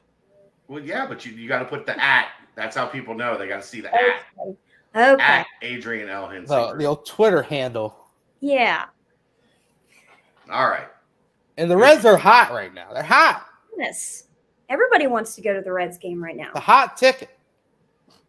3-3 in the bottom of the 8th, Brent. Or top of the 8th. Top of the 6th. Sorry, 6th. That was the 6th. Ellie De La Cruz. The Reds are on the radio. He just did some stuff. I don't know. When I looked, he had beat out a throw to first base, and now he's on third. Oh. So, yeah. All right. Appreciate you, sis. Yeah. Love you. Adrian. Appreciate you. Hi, Audrey. Then we got Audrey here. All right. Hi, Audrey. Bye, Audrey. Bye, Talk guys. soon. Bye. See ya. Thanks, yo, Good night. Adrian. Thank you. Bye-bye. Bye-bye. There we go. All right. Am I reading these, Brent, or are you reading these? I'm reading them. Adrian's still here. No, No, she's she's gone. gone. She's gone. All right. She gone. Welcome to the BBP mailbag. We're going to start with the football portion of the mailbag. All right. That's Let's right. go. First off, Killer V. Will this 2023 Brian Brown defense be better than anything Tressel put on the field? That's the first part of the question. Second part, Ryan. Will it be better than any Freeman defenses? Let's calm down. Yeah. Look, first, personnel, one, I don't think stacks up. Two, you got to see what the scheme does. I mean, there's all the hype. I mean, he had some success at Louisville. Seeing if he can bring that success over with this stack of players. But, I mean, you know, people dogged Tressel because he wasn't as aggressive as Freeman, but just the sheer amount of playmakers we had and the stats didn't lie. We had a top 10 defense in the country. Again, there wasn't a drop off, even though some clamored to say there was. It was just a different feel. But I don't anticipate, no knock on Coach Brown, I don't anticipate him being able to like jump right into something like that. Yeah. Look, one, the first Mike Tressel defense had Ahmad Sauce Gardner and Kobe Bryant and Brian Cook and Darian Beavers. And so if there's that level of talent, like if Jordan Young is a legit NFL caliber starting corner, if you know the safety situation works out great, if they Dan Greziak is a beast as a rush edge, yeah, maybe. But also remember, we don't know what those defenses would look like against Big 12 offenses. Yeah. We know what they look like against American Conference offenses, which were statistically, many of them very good, but they didn't have the horses that Cincinnati had on defense. What we think right now is we think we have horses. What we don't know is what kind of horses we have, right? Yeah. Do we have thoroughbreds? Do we have stallions? Do we have Clydesdales? Like, we don't know what type of horses yet, Right. are on that side of the ball. I love an attacking, aggressive, physical defense. So I'm optimistic about what Brian Brown is going to put on the field. Yeah. Do I think it might be a better defense than we saw last year? Yeah, I think that's definitely possible. Am I putting it up with a Freeman like top 10 defense in the country? We're not there yet. We might get there. Hopefully we will get there, but we ain't quite there yet. Right. Yeah, I think the questions are still, there's still too many questions on moving pieces to answer, but it's exciting to look at the scheme and you know, the aggressiveness and whatnot. But you're talking about some some forces, and especially in the framing years and in that first Tressel year, defensive backfield is so important. And when you can literally just they're the best defensive backfield in America. Right. When you can just devote like single man coverage on receivers and just allow your linebackers freedom to move all around and make plays and not have to worry about helping out. And your safeties do the same thing. It's a luxury that not many teams had in Cincinnati had. And you had a guy like Brian Cook that was just elite at that. Like, just let him go read and react and make amazing plays. I agree. It's exciting though, so we'll see. Yeah, I'm excited about Brian Brown's defense. To say he's going to have better defenses than Freeman when we saw what Freeman did, got him the defensive coordinator job at Notre Dame, and then in 1 year got him the head coaching job at Notre Dame. Right. It's not. It's in part because Marcus is a great dude. Yep. But football coach is number one, and Marcus Freeman's defenses were unlike anything we have seen to this point at Cincinnati. If Brian Brown can match that, let's go. Yeah, let's go. I mean, the thing is, you think about the playmakers that were on those defenses as well. Yeah, like Ivan Pace this past season was like obviously next level, first team All-American, this, that, and the other. Dante is obviously an absolute beast, but he's at that nose tackle position. You know, how much is he truly affecting every single play? Obviously, he's going to stuff everything up the middle and make it, difficult and suffocating in the passing game as well. But still, it's kind of just those athletes in space. How are they going to do? And we'll have to see. Next question is from Chuggas or Chugs, maybe? Chugs. Okay. When can we expect to see the football uniform design? No idea. Probably summer. Whenever the this summer somewhere. Yeah. Whenever the video crew decides to unleash it, right? Yeah, I mean, why leave that gun? Why fire that gun right now? We got Ryan, how was that like unveiled to you guys? Like the special throwback uniforms and stuff. Was it like, guys, you got something special for you, and then you like came into the locker room and they showed it, or how was that kind of unveiled? They kind of just gave us the heads up because they would also give us kind of gear that like shirt, hoodie, or stuff like that. And they'd show us it on up in a team meeting and stuff and put it on the mannequin and stuff, get us all hyped up. And hey, baby. Yeah. It was fun. I mean, that one throwback was nasty. That red one with the black stripe. Yeah. Black and white. Yeah, that one was really cool. Next question. I got a question. Why does everybody hate the cartoon Bearcat? That is legitimately, it's just a picture of the actual fucking mascot. Why does everybody hate that? I like the new one that they've been kind of releasing a little bit. Yeah, but in general, everyone it's the cartoon Bearcat. No, it's just the head of the mascot. Why are we anti the head of the mascot being on anything? I support it. I think it's so cool. I think it's terrible. It's funny. I love it. Like, come on. I will be honest. Way too serious. I will be honest. When it was on the red basketball throwbacks, I did not like it. But it makes it very cartoony, a little too cartoony for me. You go from these fierce blackout uniforms to the red little cartoon Bearcat. It's like, yeah. Anyway, next question. UC Merck 17. Where do you think the best seat in Nippert is? 50-yard line, first row of Shank Pavilion. If we're taking out we have to take out premium seating here, right? Like, of course, you want to sit in the presidential suite. Yeah. Right? But in terms of like a seat that like just the everyday Joe could buy, okay, give me the 50-yard line, first row, right on that second deck where you can see everything. You got a great view, both sides of the field. You can get in and out quick. Concessions are right there. Restrooms are right there. Like, that's an ideal seat. Okay. Ryan, have you taken in any games at Nippert as a fan in the stands?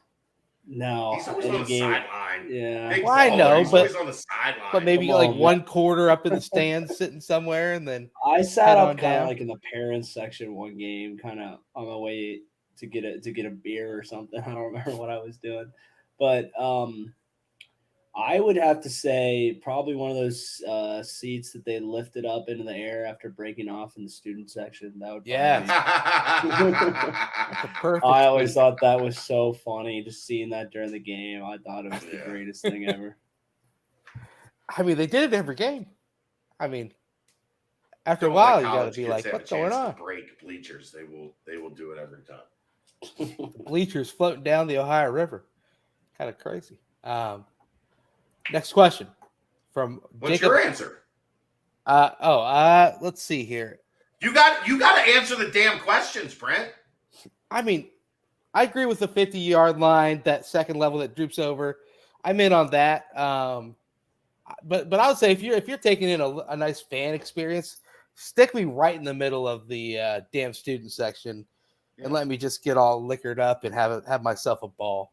How about that? That's Love a it. Brent answer. I'm with you. How about that? But yeah. So next question, Jacob Hofferer. Seems like you already answered this one. Chad, how did your podcast go with Bud Elliott? Yeah, it's recorded. It's in the can. I don't know when they're going to release it, but it's going to be sometime here, this off season. Cover 3 pod, baby. Yeah, I did Check it. it out. It was really good. Bud was very knowledgeable about the Bearcats, so it went well, and it should be out fairly soon. Boom. Check that out. Last question in the football mailbag.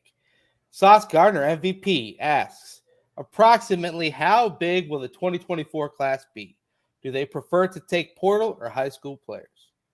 There's no limit anymore. So, this is new. We have no idea what this looks like because there used to be a number, right? Like, it was 25. 25. So, yeah. you take 18 to 20 high school kids.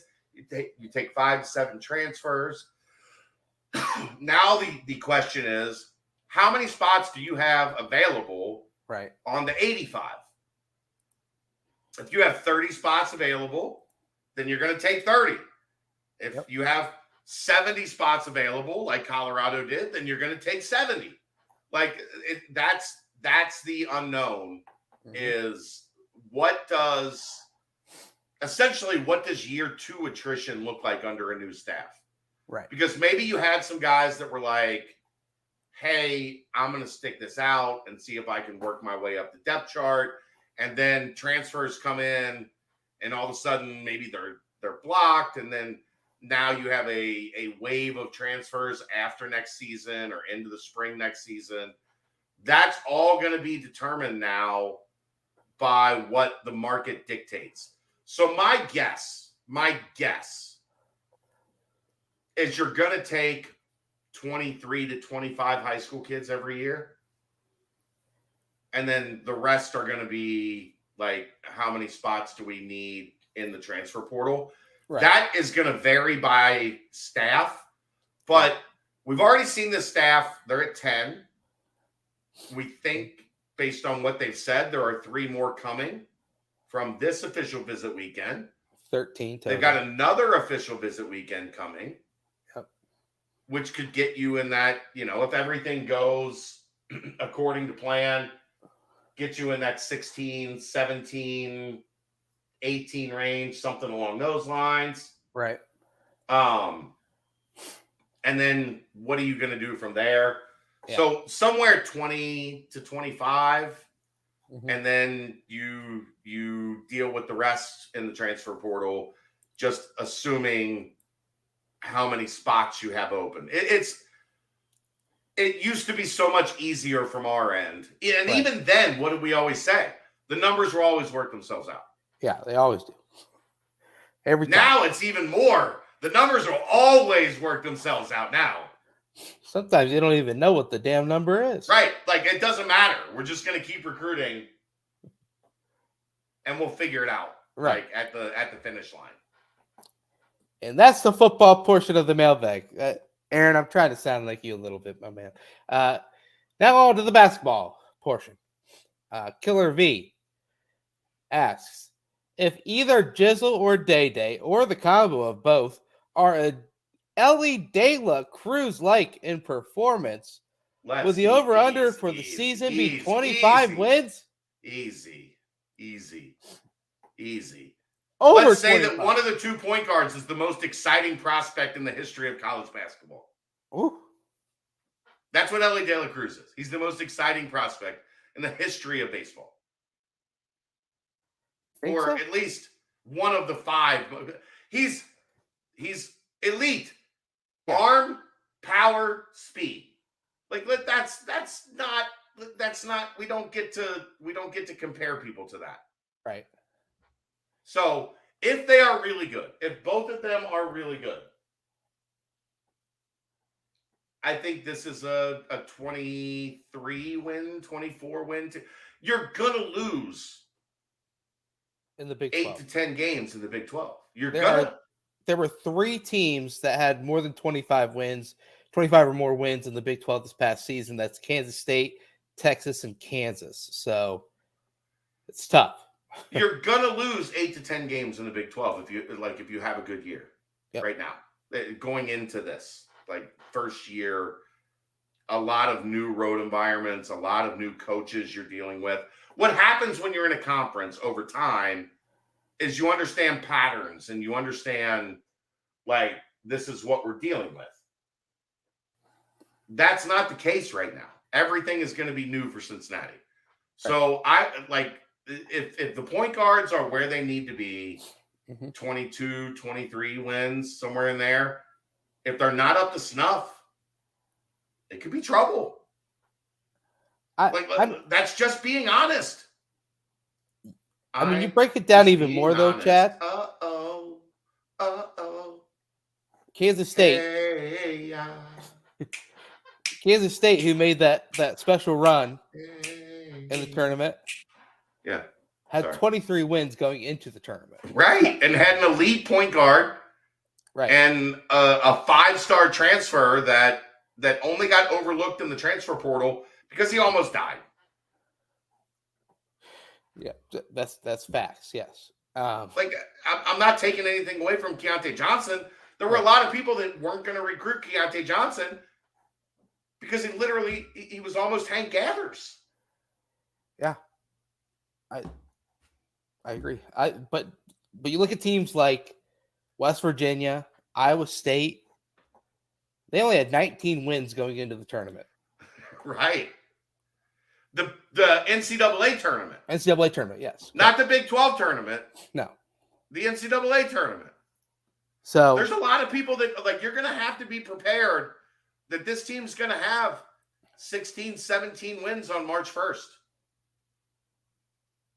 It could be ahead of schedule. Right. I mean, Killer B asked if they struggle, do they get to 20 wins and dance? If you get to 18 wins with a couple of good quality wins in conference and no stumbles out of conference, you're in comfortably. You're in that heavy discussion. So yeah, I think the Big 12 is a blessing and a curse because you'll look at your record and you'll be like, ouch. But then you'll look at your seeding, projected seeding, you're like, I mean, we're an 8 seed. I don't know why we're saying good, ouch right now.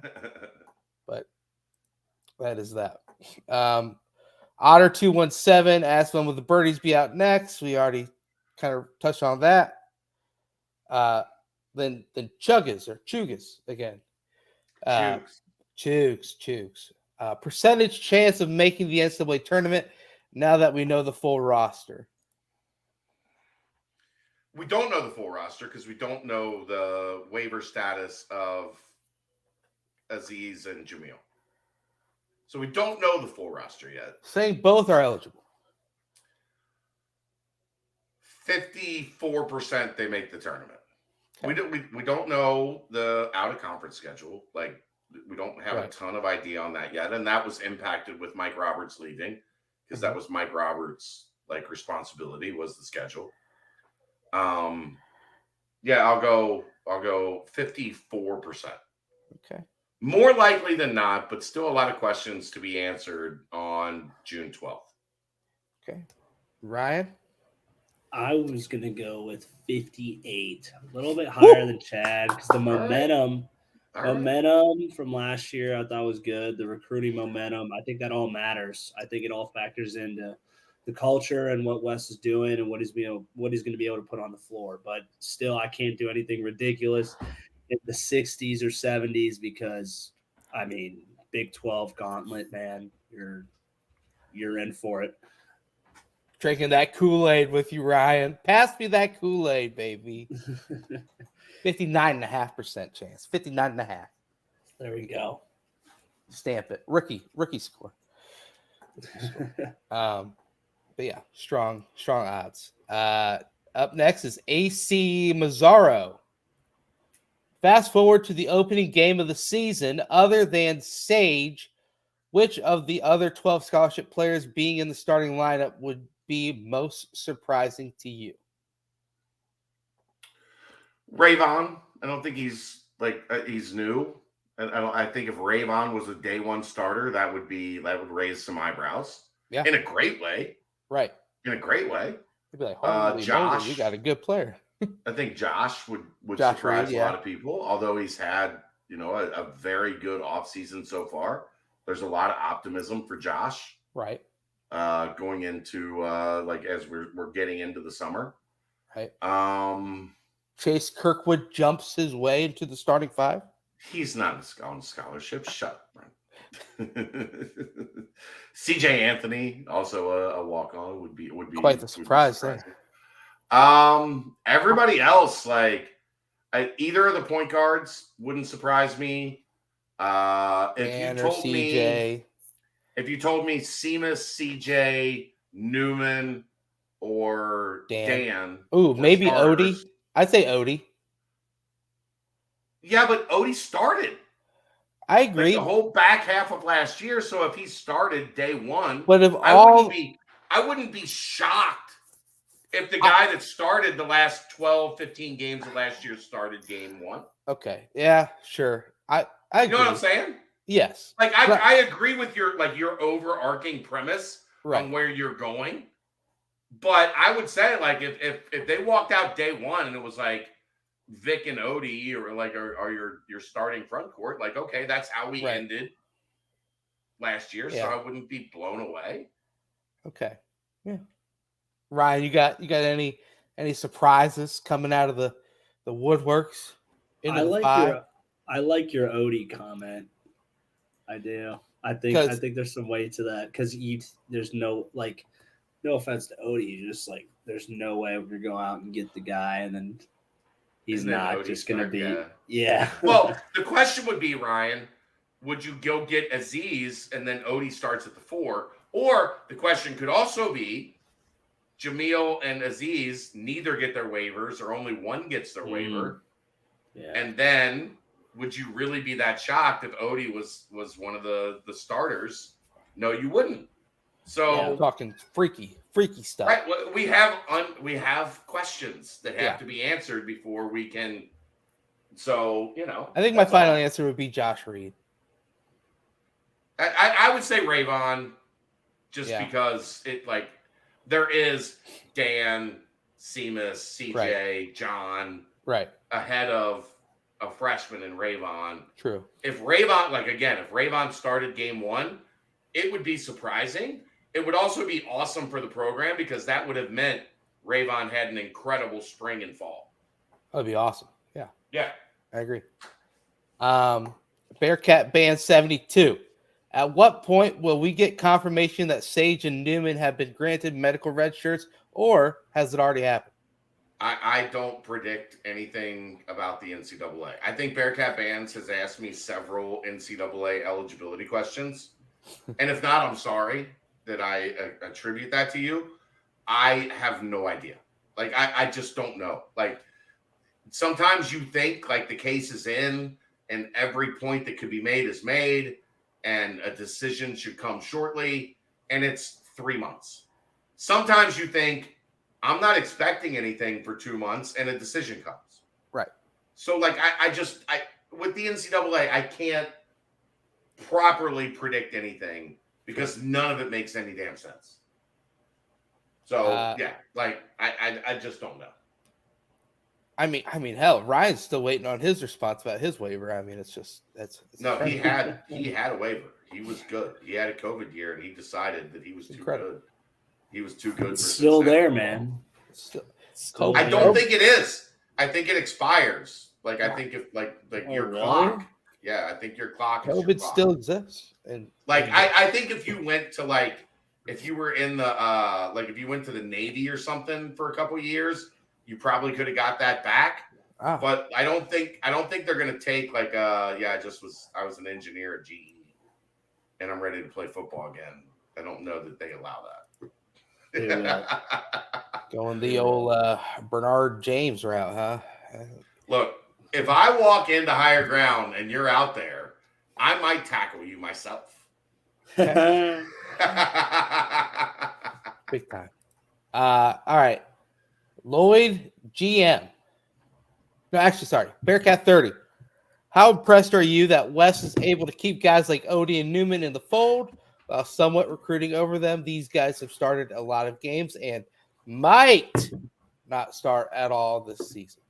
It's the culture that Wes has built. Like, that's the point. Like, this is what this guy is all about, is getting everybody to buy in and be one with each other and be a team and not have petty differences and the stuff we talked about earlier in this show on the football side, that the finger pointing and that stuff, as long as you can keep it out of the locker room, you're in good shape. And Wes is a guy that's been able to do that. So we'll see if it continues, but it's pretty impressive. Like, it shows how much these guys trust him. Right. That they trust, you're going to use me right. You're going to do right by me. Right. Maybe I'm not going to be a starter. Maybe I'm not going to play 31 minutes a game, but I'm going to be part of this team, and you're going to do right by me, and you're going to let me, allow me to be in a position to contribute and be an important player on this roster. Right. That's what it shows. It's definitely a very positive sign for the future of the program in an era where it's so easy for guys to just be like, deuces, see ya. You know what? I'm going to read you the beautiful definition of movement from the Oxford Languages Dictionary. It's a noun. It's an act of changing physical location or position or having this changed. Okay, so position, changing position, or it's also a change or development. So the movement happens. You got to be able to adjust. You got to be able to develop, change with the development. So the movement's happening. These guys are changing. They're developing. They're figuring out new places, new positions, and they're trusting the process and along the way. 2 feet in, 10 toes down, fired up, baby. Here we go. Right. All right. Next up, Lloyd GM. Given what Coach Wes Miller and staff have been doing on the recruiting trail, do you think 4-star recruits are going to be the norm going forward? And then can you speak to how UC basketball is viewed outside of our region for recruit perspective, and how familiar are they with us? It depends on the recruit and what their connection is and what their connection is to the staff and the staff's ability to sell. But yeah, 4-star and up recruits are the norm, because surviving in the Big 12 in the unproven or hidden gem market, you'll still dabble there. Like, if you feel like you found a guy that is better than what everybody else thinks, you'll still dabble in that. But the reality is, Wes isn't messing around with, I'm overturning every rock. Right. Guess what they had in the pipeline as soon as they got the job? Isaiah Collier. Guess what they had in the pipeline at the beginning of the cycle in the second year? Flory Badunga. Jace Richardson this year, Tyler McKinley this year, Flory this year. This isn't by accident. This is by design that they have these Jizzle. connections. Big time. Jizzle, yeah. Like, so it isn't fluky what they're doing, and I think you can expect 2 to 3 top 100 level kids, every year. Like that's the standard going into the Big 12 that you better uphold. Yeah. If you're going to survive in the best conference in the country, you better have a bunch of top 100 kids on your roster. You're going to get your ass kicked. Yeah, I agree. That moves us over to the Banks portion of the mailbag. Wrapping it on up. Skins 99, the man. Another rapid fire. Real quick, guys, real quick. Salsa or queso? I know it's rapid fire, but it depends on the place. Queso. Queso, 100 times out of 100. A good queso, I'll go queso. But, man, some places have just amazing salsa that, Still picking queso. Yeah, I'll go queso. I had a bland queso the other night. Is why I might be a little gun shy on queso. Like it just didn't have they didn't have the right spices in it. It was good. It was creamy. Like it was okay, but it didn't have it wasn't great. Some of the best queso, man. Drunken Taco in Clifton. I've heard. I haven't been there. I've heard. It's like it almost has like a little fiery, like wood fired taste to it. Some spice. It's thick. It's good, man. Everyone that has fire roast those jalapenos. You fire roast those jalapenos before you make your queso. Is that Drunken Taco place? Is that the place that like everyone lists as the #1 food place in Clifton? It's not. It's up the there. Food. It's it's the food's okay. The queso's great. You just go there just before you go drink, and it's like doable. It's doable. If you look at what you're eating, you're like, oh, I don't know. it's a quarter of a step up from Taco Bell. How about that? Next, rapid fire. Go-to things to put on your hamburger. Nothing. Lettuce, tomato, onion, pickle, mayo. Cheese. Here's when I'm making them at home. Here's what I do: cheese, mayo on the top bun, A1 sauce on the bottom. That's it. Ooh. Cheese, mayo, A1 sauce. Yeah, I'm a mayo guy. I like onions, lettuce, tomato. I like mayo ketchup mix a little jalapeno. If you're gonna do a mayo ketchup mix, like you got to really mix. Like you got to get a bunch of shit in there. I'm okay. Not just like a squirt of ketchup and a squirt of mayo. No. Five Guys does it pretty well. Some spicy brown mustard. A little spices. I'm not making mac sauce here. That's just herbs. A little tasty. Princess Diaries or Bring It On? Bring It On. I don't know. I haven't seen them. You haven't seen either of these, Ryan? No. I've seen both. Neither of them do much for me. Bring It On had me pumped. And like Bring It On's pretty good. Bring It On had like 30 different spinoffs. Yeah. In it to win it and all that stuff. I was Bring It On came out in 2000. That was my I hadn't even hit the OP yet, so I was that was an exciting movie. I do remember. Mess. I do remember. I mean, there's just a bunch of cheerleaders the year after you graduated high school, so I didn't graduate high school in 2000. I'm kidding. I was gonna say I was a little boy still, just figuring out what it was to be a man, and Bring It On helped me out. But Princess Diaries is pretty good too. Yeah, both are good. Like I don't have a preference really. I guess if I had to choose, I'd watch Bring It On. Although that's probably pretty creepy for a guy that's 45 now. Hat tip to Anne Hathaway, also the same name as Shakespeare's wife.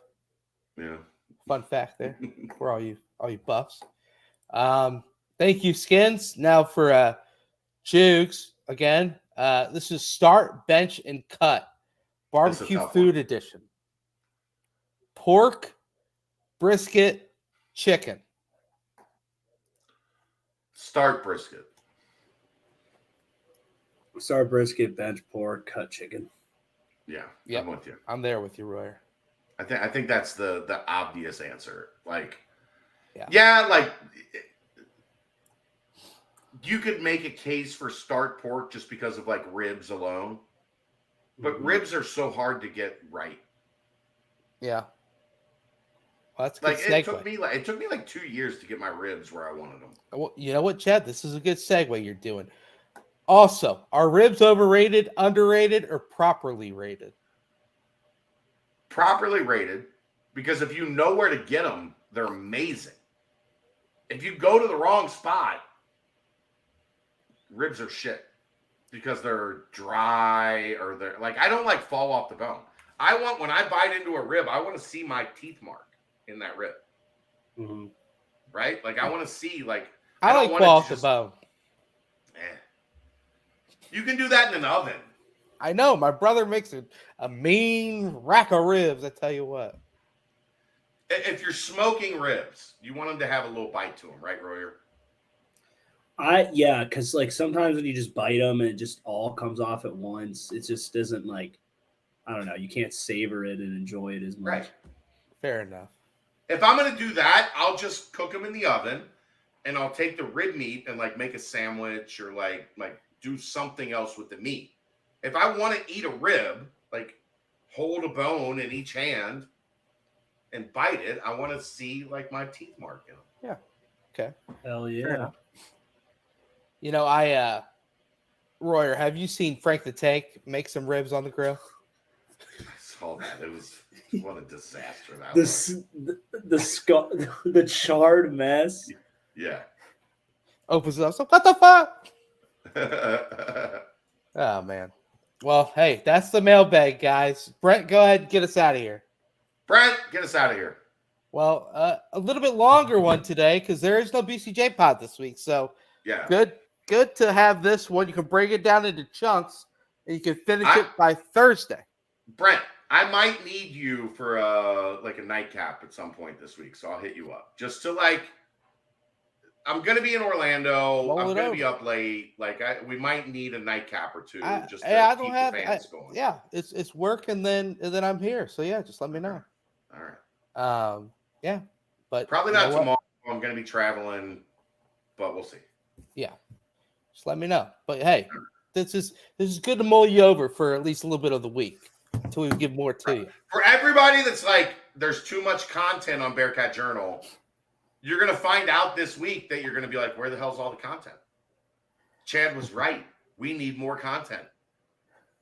That's what this week is going to show everybody because Aaron and Dave decided to take vacations opposite Kelsey playing in AAU Volleyball Nationals, which takes precedent.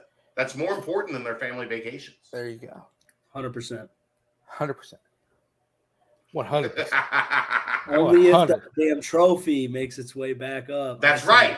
Right back there, right? Right back there. Right there. Right here. Right here. It's going to go right here. And if it's not here, then I'm going to be home. I'm going to come back from Florida alone. All we do is win, no matter what. There we go. Big time. But hey, anything else, guys, before we shut this one down? We'll see you guys next Monday. Yes. Much love. Thank you, Bearcat Nation. There we go, baby. Hey, always good checking in with you. There we go. You know what? Ryan's going to give us his best see ya after I say this exit. I'm so excited for that. Aaron Smith, Ryan Royer, see ya. But hey, guys, for my good pals, my partners, my dudes, Chad Brendel and Ryan Royer, I am Brent Young. Yet again, another fantastic BBP presented by BearcatJournal.com. See ya!